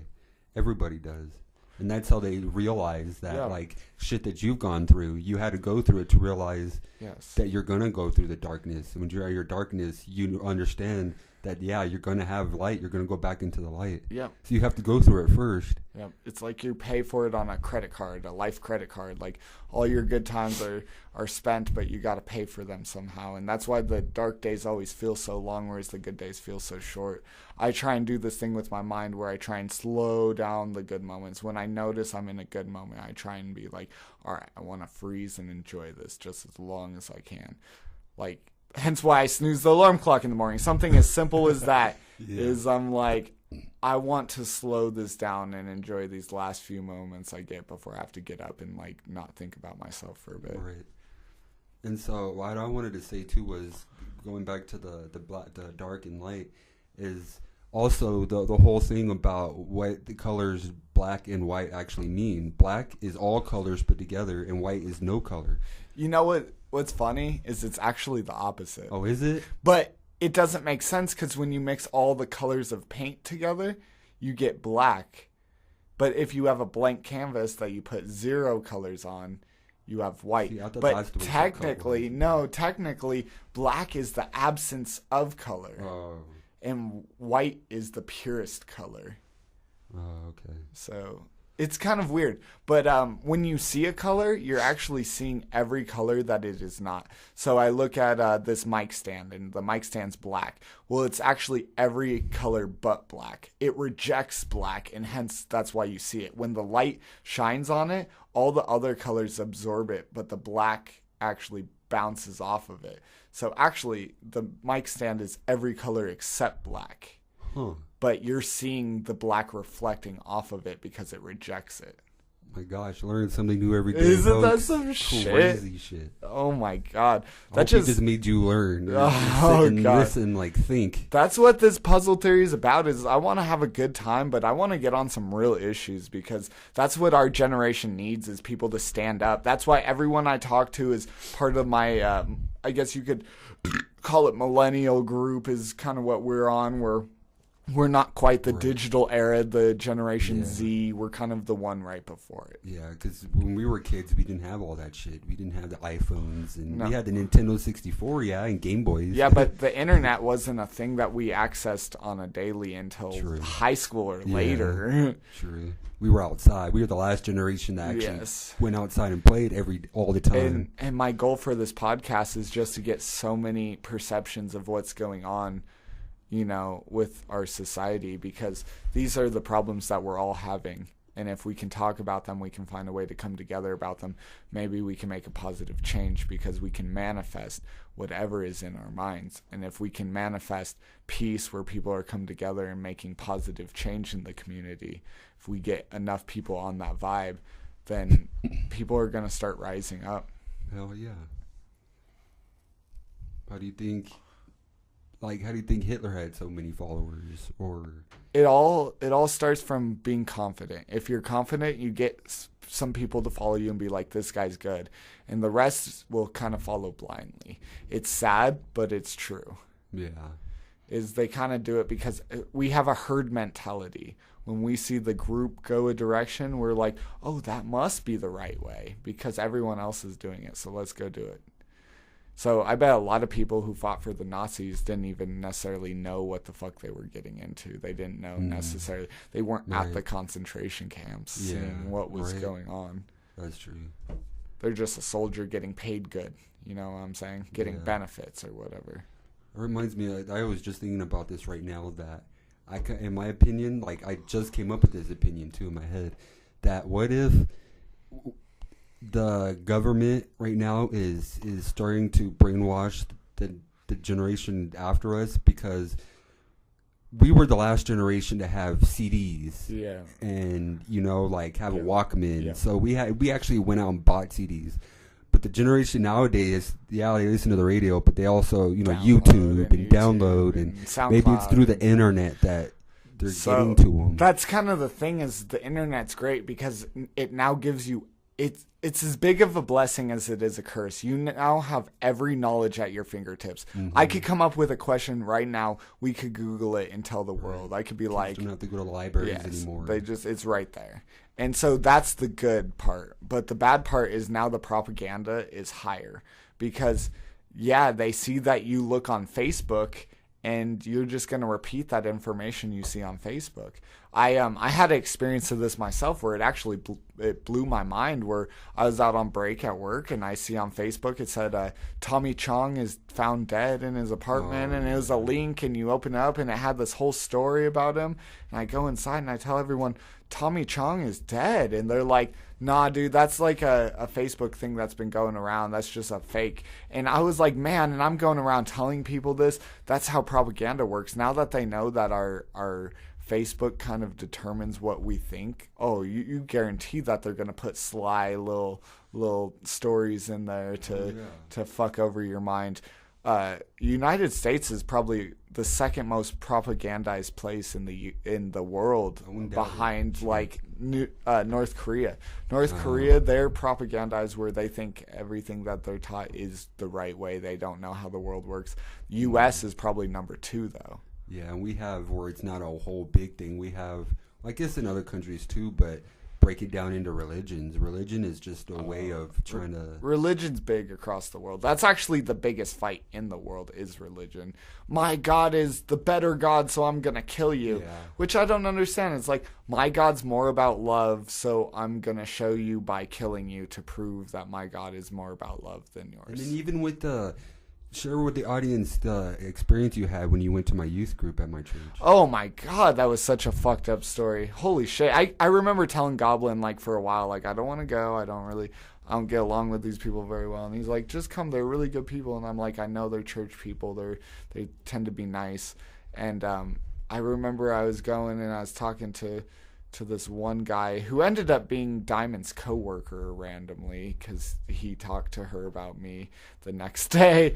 But I remember he was like, I asked him, I'm asking him, like, do you believe everything that this book says? Because everything he told me was a Bible verse. And I'm like, do you believe every single thing that this book says? And he was like, yes, I do. And I was like, well, I believe that some of it might be truth, but there's a lot of like mixed information in there. And he goes, well, it says in the Bible, if you don't believe all of it, then you believe none of it. And I'm like, where does it say this? Do you remember they had a group prayer about like save this lost lamb or whatever? They didn't say it in those exact words, but they had a prayer of like, please guide this lost child to the light. And I was like, I was just looking around at each one of them with my eyes wide open while everyone's like head bowed. And I'm like, is this really happening right now? Are these people really praying to save me? And then I remember, because we went to go get McDonald's and we were going to come back and they didn't want us to come back. You remember that? Yeah. And they were basically kicking us out. And on the door it said, respect others. And I remember pointing at that and looking back at them and being like, would Jesus kick me out of his church? Exactly. No, he wouldn't. And that's the thing, is this Jesus person that they claim to be is like, oh, he's all about love and compassion. He would love someone thinking differently because he would want to understand why that person doesn't see things the way that he does. Right. Yeah, so go into like that sort of subject. I used to be, I think I've told you before, back in Texas, when I lived in Texas, the church that we used to go to, I used to sing in the choir. Oh, yeah, yeah. And I was singing in the choir for a while, and then right before I was about to get my own solo, they kicked me out of the choir saying that I needed singing lessons. Oh, that's fucked up. And that makes no sense, because I'm like, Does it matter? I'm not singing. Everybody in the audience, they don't care how I'm singing. Everybody is singing along and praising the Lord, and they're not going, "Oh, he's a shitty singer." That's so stupid. What a bunch of fucking stupid cunts. Yeah, all the way up to like I maybe have been in the choir for like a month or so, and then right before I was gonna get a solo, they were like, "Well, you're not good enough." Yeah, bitch. Like, fuck what? you. I had this one story of this guy who I met on this one night, and I've added him on like Snapchat and shit. I've kind of heard from him. He went to the military and had a different life. I've literally talked to this guy one night in my life, and he brought over this dude, and dude was super ultra religious, and we were trying to have a conversation with him, and we're like, every question we asked him, he would respond with a Bible verse, and we're like, well, that's good that you know the Bible that well, but can you tell us something that's your opinion? Yes, exactly. You're like, I want to know what you think, not what the book thinks. Yeah. And I remember that dude who brought over this religious dude was totally on my side this entire argument, and I remember by the end, me and him were like the best of friends, and it was so weird that he went into the military because we were like smoking weed together and this and that. So I haven't talked to him ever since, but I do know that that me and that dude had one night where I remember at one point in the night he looks at me and he goes, "Do you felt like this night's happened before?" And I totally had felt that same feeling while we were talking. I was like, dude, straight up, like this was like we were waiting to meet each other. Like we knew this night was gonna happen, but we didn't know when. And then when it happened, it was like, I remember this night. It was so crazy. Stories like that are great. Yeah. I love things like that. That makes the world go round. You definitely gotta live for those one moments, or you just talk to someone that's open-minded for one night and never see him again. Fuck, dude. That one story I was telling you, that I was outside of the building for a class for the snap, and this dude just came out. This random dude, never met him before. He sat down next to me because I was smoking a cigarette, and he was like, "Oh, you're here for this bullshit class too?" And I was like, "Yeah." And he just starts talking to me, and he pulls out a fucking joint and shit, so we start hitting it. Nice. And we're talking about some deep-ass shit about the government and shit, and yeah, it's like we both went in, and then they like shoot me away. They were like, you don't actually have to attend the class. We just wanted to make sure, that if you didn't have a job, then you should have been here or whatever. That was kind of bullshit because I called off of work. Oh, so then as I'm walking out, I'm realizing that I'll never see that guy again probably. Right. But it was a good time, just that couple like 5-10 minutes that we had. I one time was driving next to this dude on the highway, and we both made eye contact, and we were both jamming music, headbanging. We both seen each other headbanging. And, yeah, we were just like, I was pulling off the highway, and he was still on the highway, and I just threw up the peace sign, and he threw back, like, the rock sign. I think it was vice versa, actually. He threw up the peace sign, I threw up the rock sign.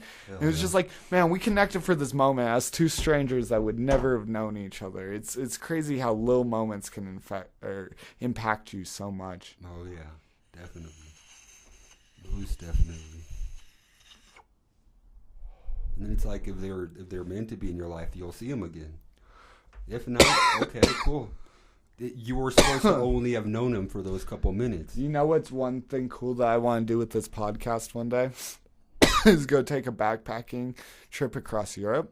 Oh, yeah. And bring my computer and have conversations with people that I know I'm probably never going to talk to again. Just strangers and shit. Like, strangers in the night. Strangers in the night. Oh, we're going Sinatra on this motherfucker. Dude, I love Sinatra. That's a completely different story. Oh, that was a great reference. We never listened to Sinatra either. That was great. Good job, Goblin. Yeah. But to be in Europe, and I remember talking to John. He's like, dude, I would go to Europe if I was in your position, because imagine all the conversations you could have with people that would open your eyes to different perspectives. And I was like, that's a good point. And then I started doing this podcast, and I'm like, you know what? That would be great, because then I could keep a portion of that memory. Maybe not the full thing, but I could keep that person's vibe and always remember it. I remember that night with that dude who told me that this world perspective I had never even heard of before. Yeah. Exactly. Oh, from another country. That sounds nice, yeah.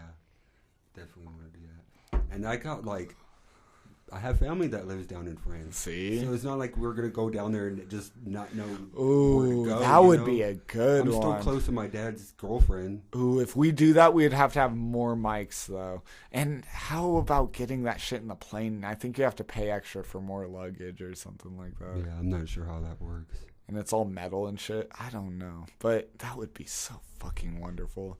Even to take like a car trip across the USA. Yeah, that's what I was just like gonna say, meet yeah. people, like Yeah. just fuck it, just go places and be like, hey dude, me and you are talking really well. Would you be down to do a podcast? So we'll fucking drink. I got some weed. Yeah, he's like, oh, right now, yeah, I got all the equipment with me. Let's just Like, fucking oh, do okay. it.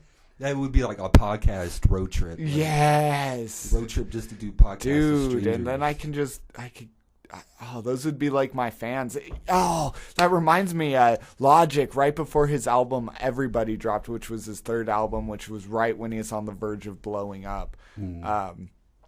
He does what he called a fan tour, where he toured the U.S., but he stayed at fans' houses, and he had a copy of his CD like 3 months before it came out, and so he'd give them his new CD, and he'd spend a night with them all while touring across the USA doing his shows. I'm like, that's that would great. be nice before Yes. getting really big, like Yeah. before getting Tech Nine status. Yeah, once you're too big, I mean, you can do that kind of, like, Tech Nine still comes in parties, but he probably has the same group he comes in parties with when he comes here. Like, if we knew those people, I bet me and you are not very far from knowing Tech Nine. Like, it wouldn't be hard for us to know people who know people who know people. Pretty sure, yeah. Because me and you together have a lot of connects in the music period anyway. Just in anything. And that's really where it comes down to, is connections. You just got to know the right person at the right time. That's got me in so many jobs. Just knowing the right person. My homie from high school was about to open up for Twisted Insane. Oh, shit, the shit show. Yeah. Yeah, I heard about that show. I was actually kind of interested. I like Twisted Insane. I would be down. I bet tickets are really cheap if you want to go hit a show, bro. Yeah, I think he said like $15. Dude, yeah. That's the beauty of our music taste, is it's cheap. Dude, so my cousin got us tickets to see Ozzy this fall. And I'm psyched to see Ozzy. I never thought in a million years I'd see Ozzy. Like, that's He's dope. I'm down. Touring and shit. That's dope. Yeah, That's dope. apparently. But the tickets are like $110 $10 or something like that. When you have that many fans, like you can sell your tickets for $5. You'd still make bank. Yeah, well, not anymore, because people aren't buying albums. So your tour is your money. So now you're a bigger artist, you're gonna charge more money. Like, going to see Logic at Red Rocks is probably at least $60. Really? Oh, I guarantee it. Red Rocks is never under see, like the 50 Red or Rocks 60. that I didn't pay for it. My homie just had an extra ticket. That's what I'm telling So I you. was like, Those are I'm down. expensive. Yeah. Saw Tech Nine and got to see Mackenzie perform for the first time. And Tech Nine's dope. He tries to keep his tickets at about 40 plus tax. It's about 50. Okay, yeah, maybe not 5, but not like in the hundreds. Yeah, but that's the beauty of our what quote unquote shitty music taste is.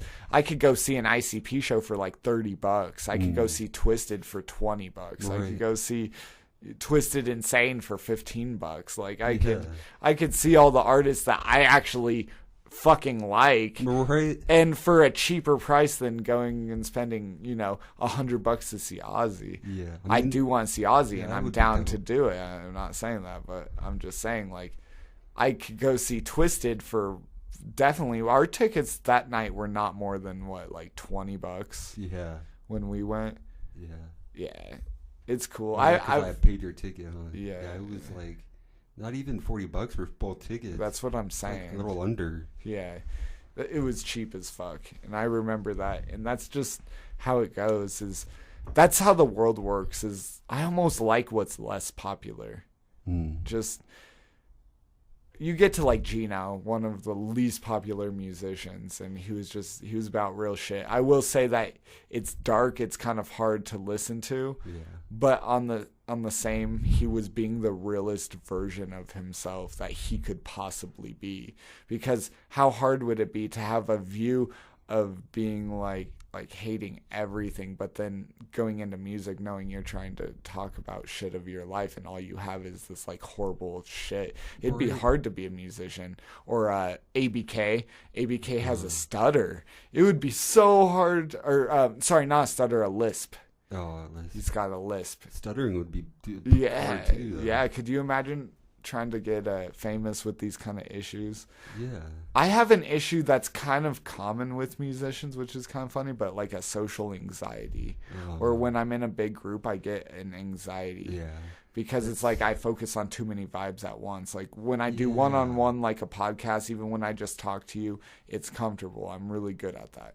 But once it gets to be a bunch of people, for some reason, it just gets nerve-wracking, and I don't even know why, because I have confidence inside me. It's just like a bunch of vibes, and I'm trying to vibe with all of them, trying to catch all the vibes at I once. have that problem too, because that's why I don't really like. I'll go out to clubs with you and shit and bars, but I don't like to do that like every weekend, like some people. Yeah, me and do. you are not the like mainstream of what people do. Yeah. We rarely even go out to a bar, honestly. Yeah, we it's mostly like, just get a beer. You and could just get more fucked up for like way Dude, less than half. our of two what you beers, buy. our two beers right now are $3.22. yeah, 322. That's how we know. But literally, yeah, they're what people call a nasty beer or whatever. I have a 211.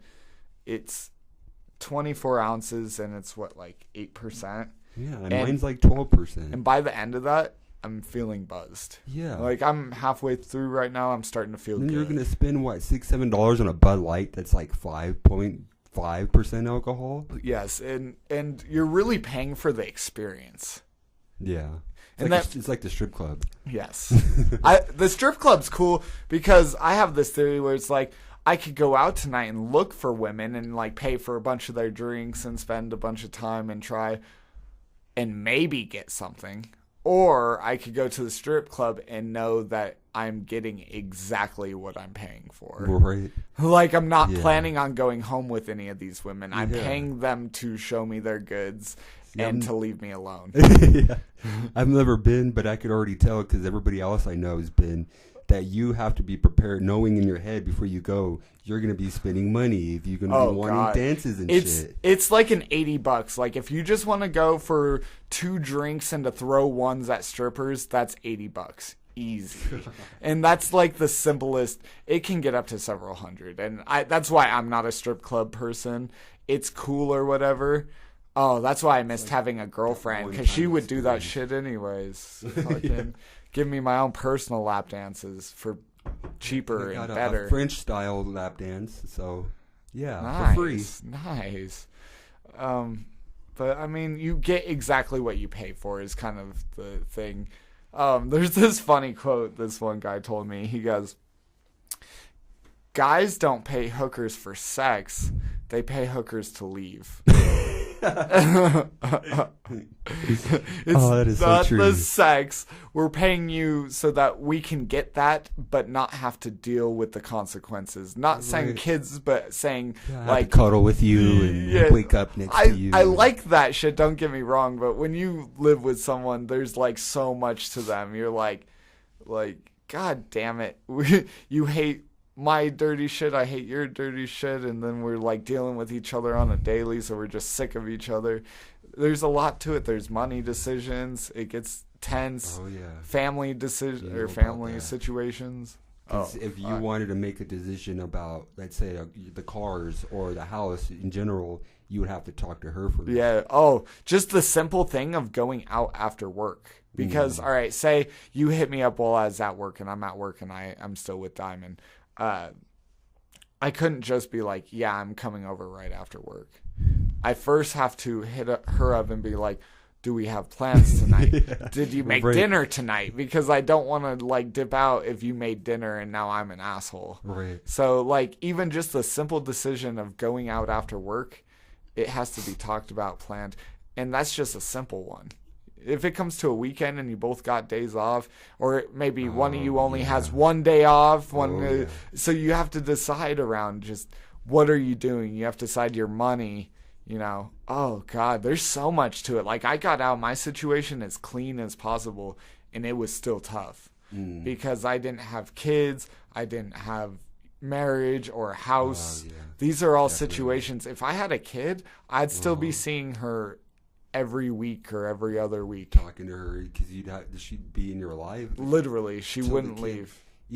I guess even after the kid is grown and out of the house, you'd still have to deal with her because that's know? her for the rest of your life. yeah. And When you get married, it's not just like, okay, well, we're divorced. It takes a process. I seen my mom and my stepdad get divorced. It took a few years to officially be divorced. yeah, so, divorce is not like an overnight thing. Me and Yeah. Diamond, it could be kind of an overnight thing, even after 8.5 years. It wasn't really because we still had to split cell phone insurance and yeah. credit cards, and there was all kinds of shit. But I did my best to make it as even of a split as possible. And that's just kind of how it went. I love the experience of it. It makes me really timid about relationships. Well, see, the longer you last in a relationship, the harder it's going to be first to break up with them and to live every day, not, because that was your whole life for 8 years. And now all of a sudden all of that has to change. Plus, yeah, you're going to be skeptical about going into another relationship. And Like, it I wasn't. dated in 8 And it years. wasn't even my choice. Like, I wasn't even planning on not being with her. I realized shit was going south really quick, but then by the end it just went south so quick there was no way it was gonna survive. I was like, fuck. Well, I planned my whole future around this shit working. So now that's not. What do I do? And so now I meet a girl, and it's like instantly I can spot all the good and bad things I see in her already. I'm like, right. oh, okay, well, it'd be cool for this, this, and this. Maybe she's really pretty. Okay, that would be good, of course. She thinks deeply. Okay, but then she's like, fucking bitch, or she's like always asking me to buy her stuff, and I just see these things and I'm like, oh my god, this might be okay for a couple months, but eventually this shit's gonna get really old. And so now I can see into the future, which is not, I've been told it's not a good thing, because now I'm setting myself up for failure. But really it's just that fact. I mean, it has its both sides to it, because now when you're meeting a girl and you're talking to them, now do I want to spend like weeks with them? You know what I mean? Do I want to actually date them? Yeah. Or do I just want this small one night stand? Right. Thing? Yeah, one night stands are cool too. They get you what you want. It's cool because absence makes the heart grow fonder. So if you don't see someone, you actually really end up liking the experience. That's why one night stands are good.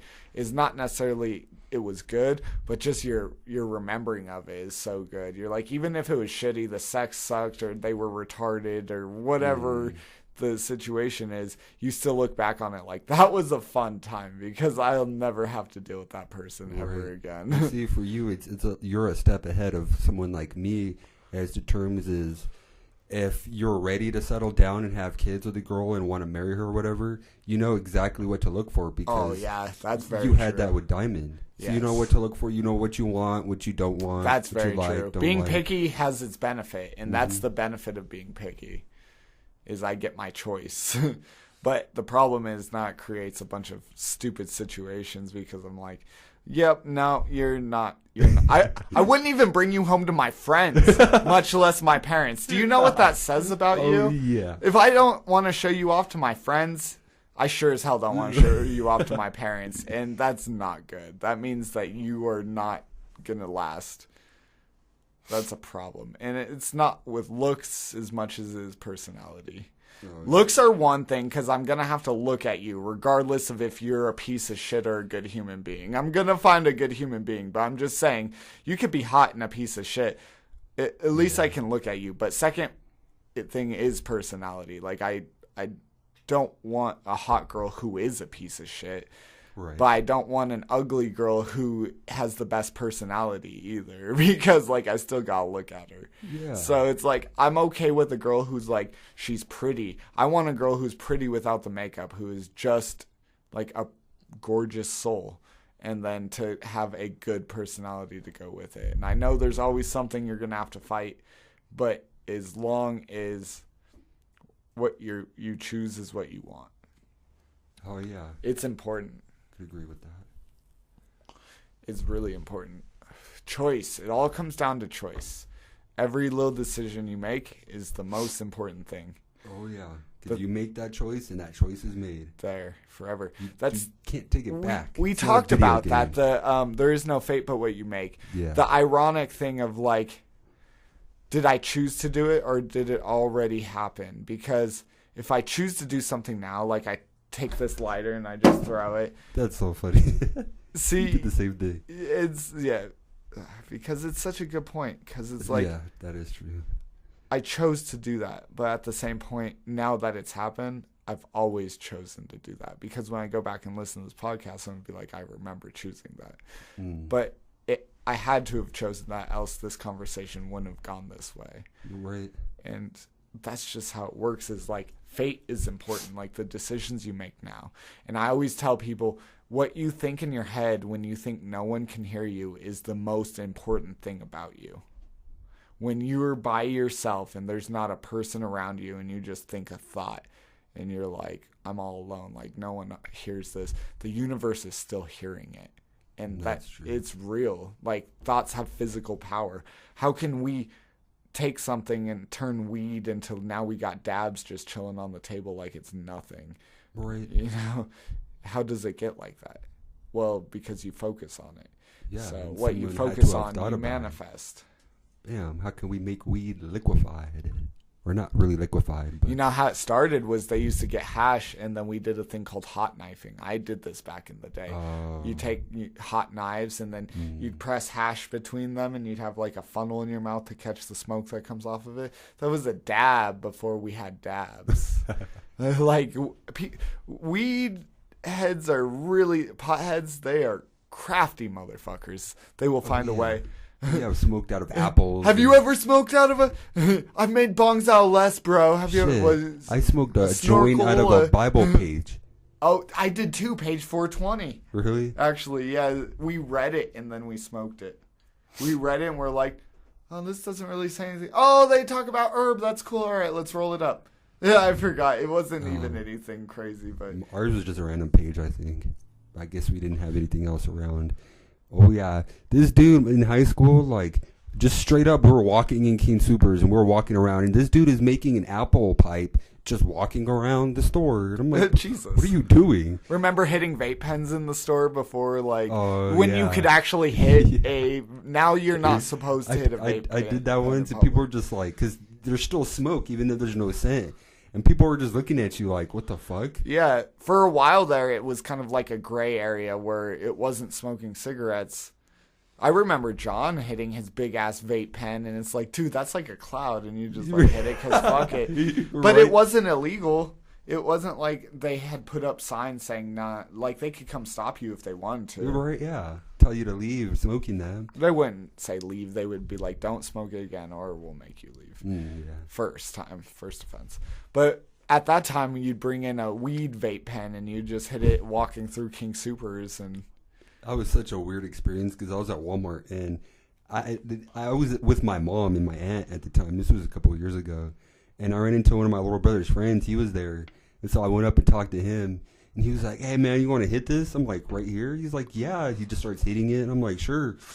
And that's when people were looking at me, like these couple of old people. And they were like, okay. 'Cause they just saw the smoke. And so I'm for the rest of the time I'm there, I'm walking around all high. It was...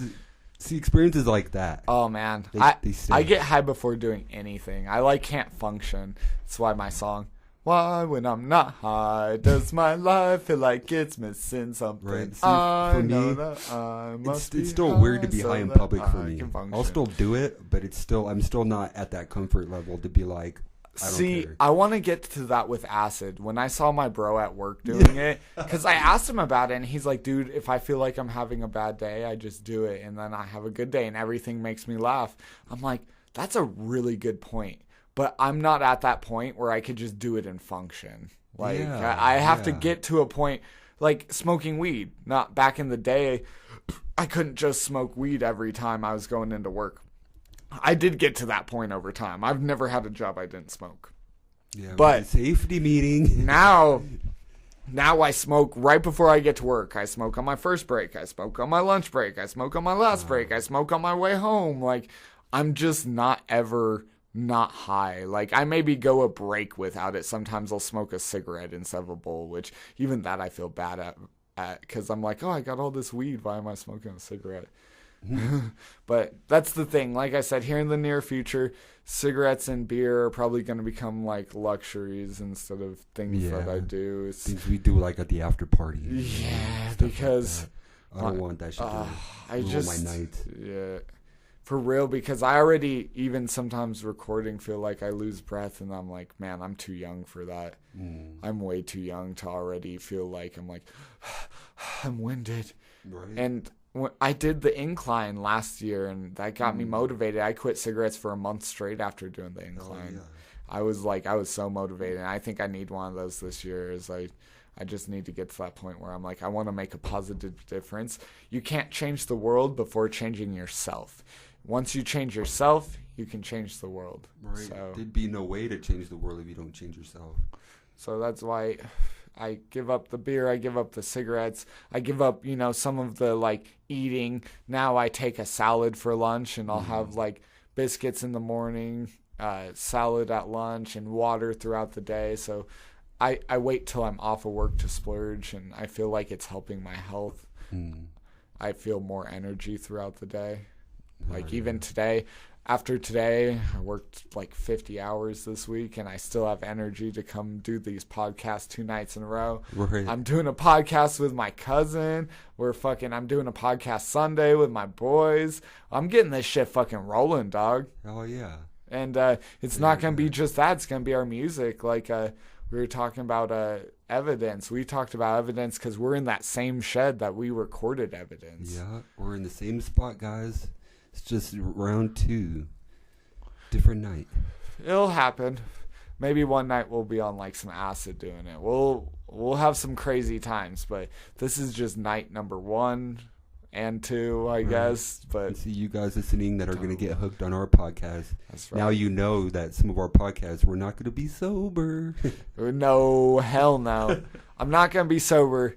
Giving up the beer and the cigarettes is one thing, but I'm still going to be having a good time. I'm going to be smoking lots of weed. We're going to get weed up in this motherfucker. There's going to be tons of weed. And then, might blow a line, might drop some acid. We're going to have some crazy times on here. I'm not saying we aren't going to drink on here. I just mean, like, going through my week, I'm not going to drink. It'll be like an occasional once in a while. The problem is they go hand in hand with the cigarettes. Boom, motherfucker, boom. Do some dabs. Oh, yeah. Do some good times, man. I really thank everyone that's still listening to right now. For you guys, it's all the same day that you're listening, but for us, it's 2 nights. Yes. If you've listened to this far, then you're one of our truest motherfucking fans. Oh, yeah, and I can't express keep listening to the podcast. Can't express that. I'm not going to always be on them, but Ducky will. So I hope you keep listening. I've even thought of having times where it's not just me, because this is the puzzle theory. This isn't just me. This is us. And so I've thought of that before, because I would be down, and it's kind of what it is. Maybe do a night where I do a podcast with my homie Beans. Yeah, see and what you I'm can still saying? be over chilling and drinking. Because that's what it is it's all of us. And that's what Puzzled will be our music group, where we get like a major collab with tons of people. We'll call it Puzzled. And then we'll have our solo shit. I got my solo shit is Ducky. And you got your solo shit is Goblin. The Greene Goblin. Goblin. And then we'll have something where me and you do some music, because me and you make music more than anything. But I definitely want my album with Puzzled to represent tons of different walks of life and different people. And eventually we could feature really good artists on it, and that would be the shit to just have like tons of artists. It'd be like a collabos album, but it'd be a constant collabos album. Oh yeah. Where it's funny because it's like I'm either really focused about me or I'm focused on everyone else. I'm the yin and the yang, and that's how I've always been. So I do my solo shit, I make my music, but then I also go out and I show other people's story to the world, because I want the world to know who Goblin is. On episode 2, I want the world to know who Rose is. And on episode number 1, my motherfucking cousin. we've had some good ass nights. This has been magic right from the start. You are the imagination of yourself. You know, the purpose of life is to give life a purpose. Just enjoy your time here on earth. That's all we tell you over and over, is no matter what's going on, try to enjoy the little things and know that this world is fucked up. But the only way to make it better is not to focus on what's fucked up, but to realize where the solution lies and focus on the solution instead of the problem. Yeah. And I know Goblin can attest to that. We've had all kinds of conversations about this. Hell yeah. This is just the tip of the iceberg, baby. That's if you feel like your life is not changing the way you want it to, that's the problem. It's because you're focusing on the problem. Yep. Like you said, Ducky, you have to focus on getting that solution, the answer to the problem. Yep. There's a quote, Jack Sparrow, so Johnny Depp, he says, "The problem is not the problem. The problem is your attitude about the problem." Yes. That's exactly it. Is life is 10% what happens to you, the other 90% is all attitude. Yeah. Hell yeah. So we've always had the best attitudes. We're given our situation, we're like, what's the silver lining? And we, growing up, me and you did not have a fucking good ass childhood. We both had some shitty ass childhoods, and that's what made us the people that we are today. Don't use that as an excuse. I will say that, but I will also say on the other end is I still grew up very privileged. Like, even though there were events in my childhood that were hard, it wasn't that bad because my life never hit a point where life was that hard. I've had shitty people. I've not had living in the ghetto because there was no money anywhere, and so there's gang violence and shit. I've never experienced that.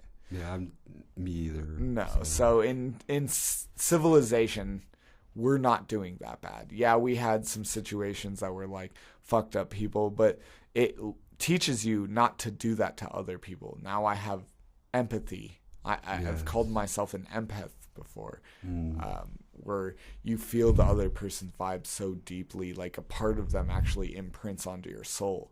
I've even used that to consider myself like Sang Shun from Mortal Kombat, because he goes, your soul is mine, and he takes in a soul and now it's part of him.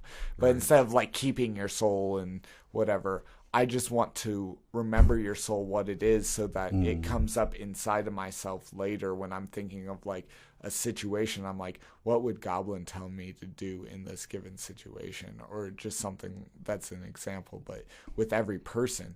Because when two people come together, you create a world. The world I have with you is not the same as the world you have with your coworker Beans.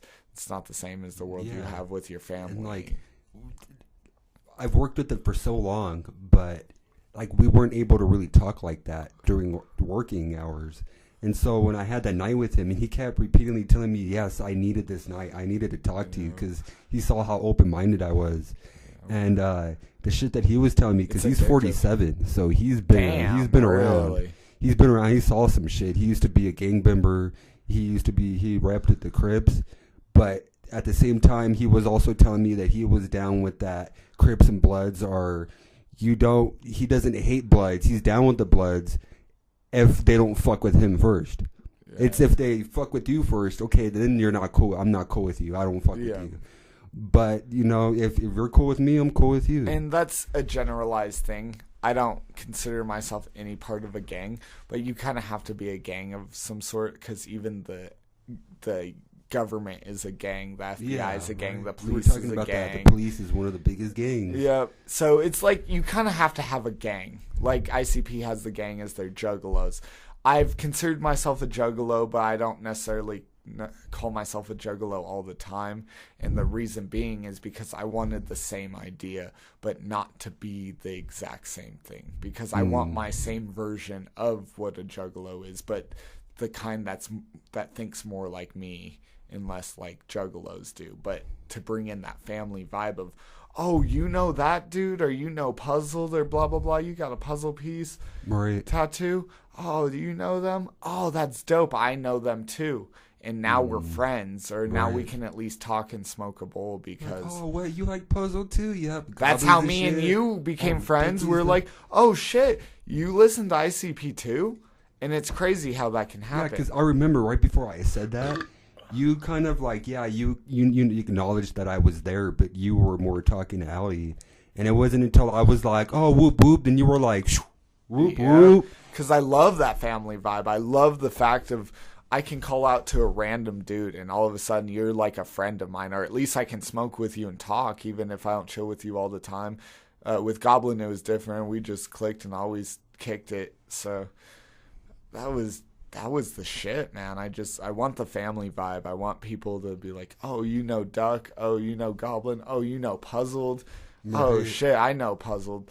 Puzzled are good people, and because they're like, oh, yeah, this person's about good shit. Oh, yeah, I believe they're about good shit, too. Now we can do some good shit because we're both on that same level of thinking. Right.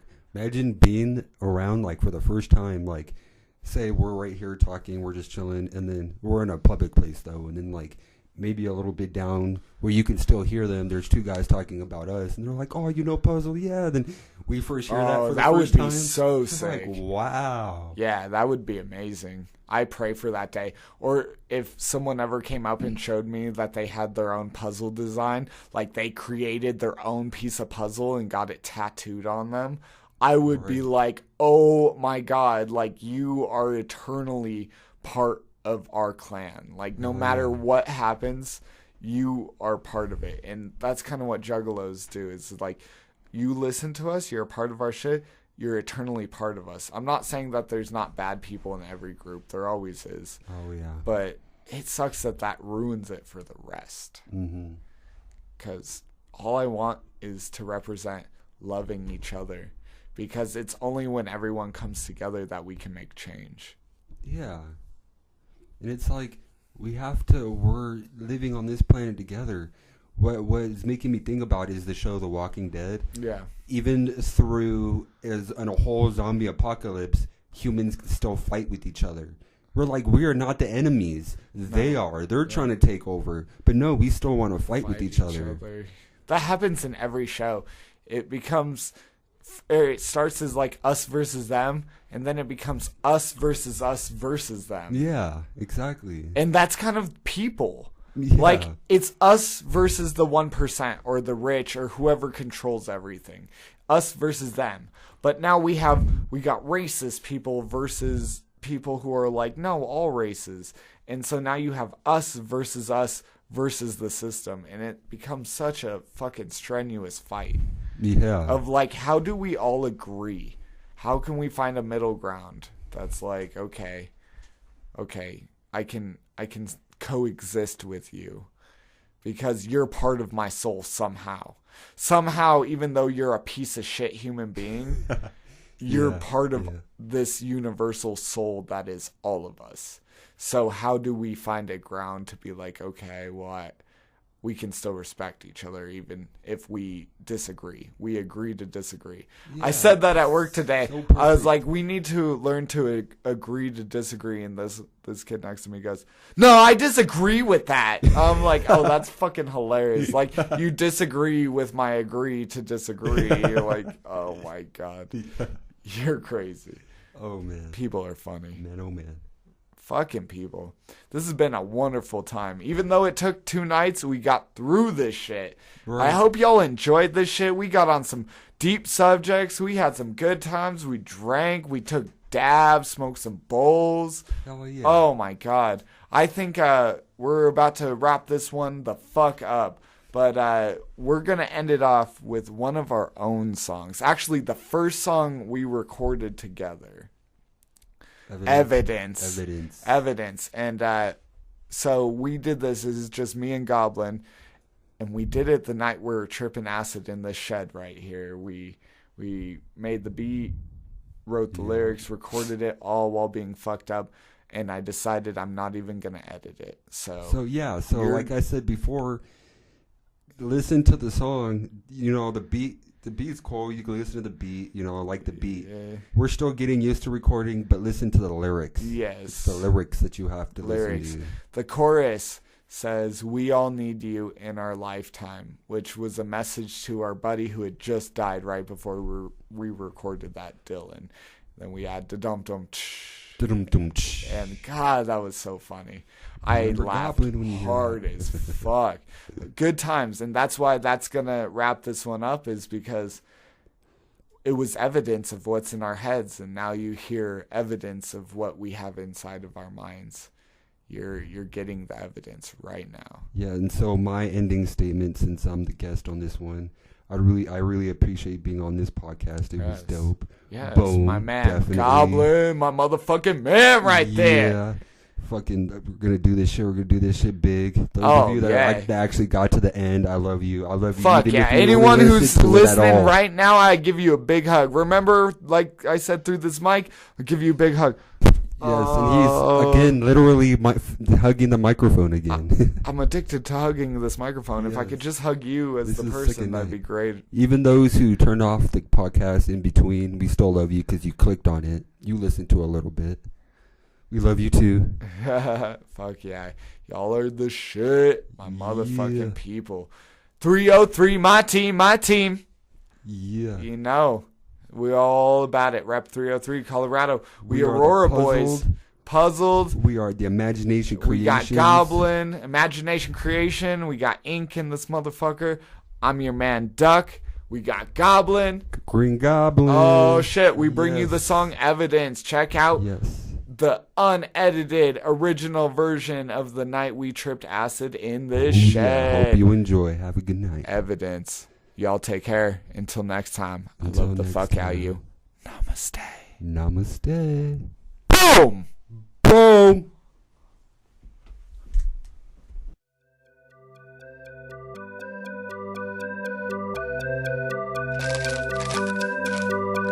So, insert uplifting intro here. Something important about the song, or the meaning, or whatever you get out of this. And here we go. Time to rise up and take control. Memories I make part of my soul. People around me make me feel whole. I speak about my life, this is all I know. Love's in the air when I give it to you. Everything that I am, everything that I do. This is not the end, you can start anew. You can change yourself and shape your view. We are all the same in the game of pain. Separate lifestyles with a different name. Doing it wrong, well then you're to blame. It's not about the money and fuck the fame. We all need you in our lifetime. Da-dum-dum. We all need you in our lifetime. Da-dum-dum. Take your time to live it right. You only get one life, so make it bright. I live in you, you live in me. They live in us, buried in us. Now is the time to make the change. Don't be a coward, don't step aside. Time to move forward and enjoy the ride. Time to make now, count the most. We live every day, but we're only a host. Remain in the real time and not through a post. My life is awkward, my life is strange. Took a couple years for my brain to change. Live for the small things and create the big. Life is you and you are life. Life is me rolled over twice. I am you and you are me. We are the same family. Goblin here to give a shout. Hope you like what we're all about, We all need you in our lifetime. Da-dum-dum. We all need you in our lifetime. Da-dum-dum. Evidence of what's in our heads. Life will make complete nonsense with Evidence of what's in our heads. Life will make complete nonsense with Evidence of what's in our heads. Life will make complete nonsense with Evidence of what's in our heads. Life will make complete nonsense with Boom! Native as it is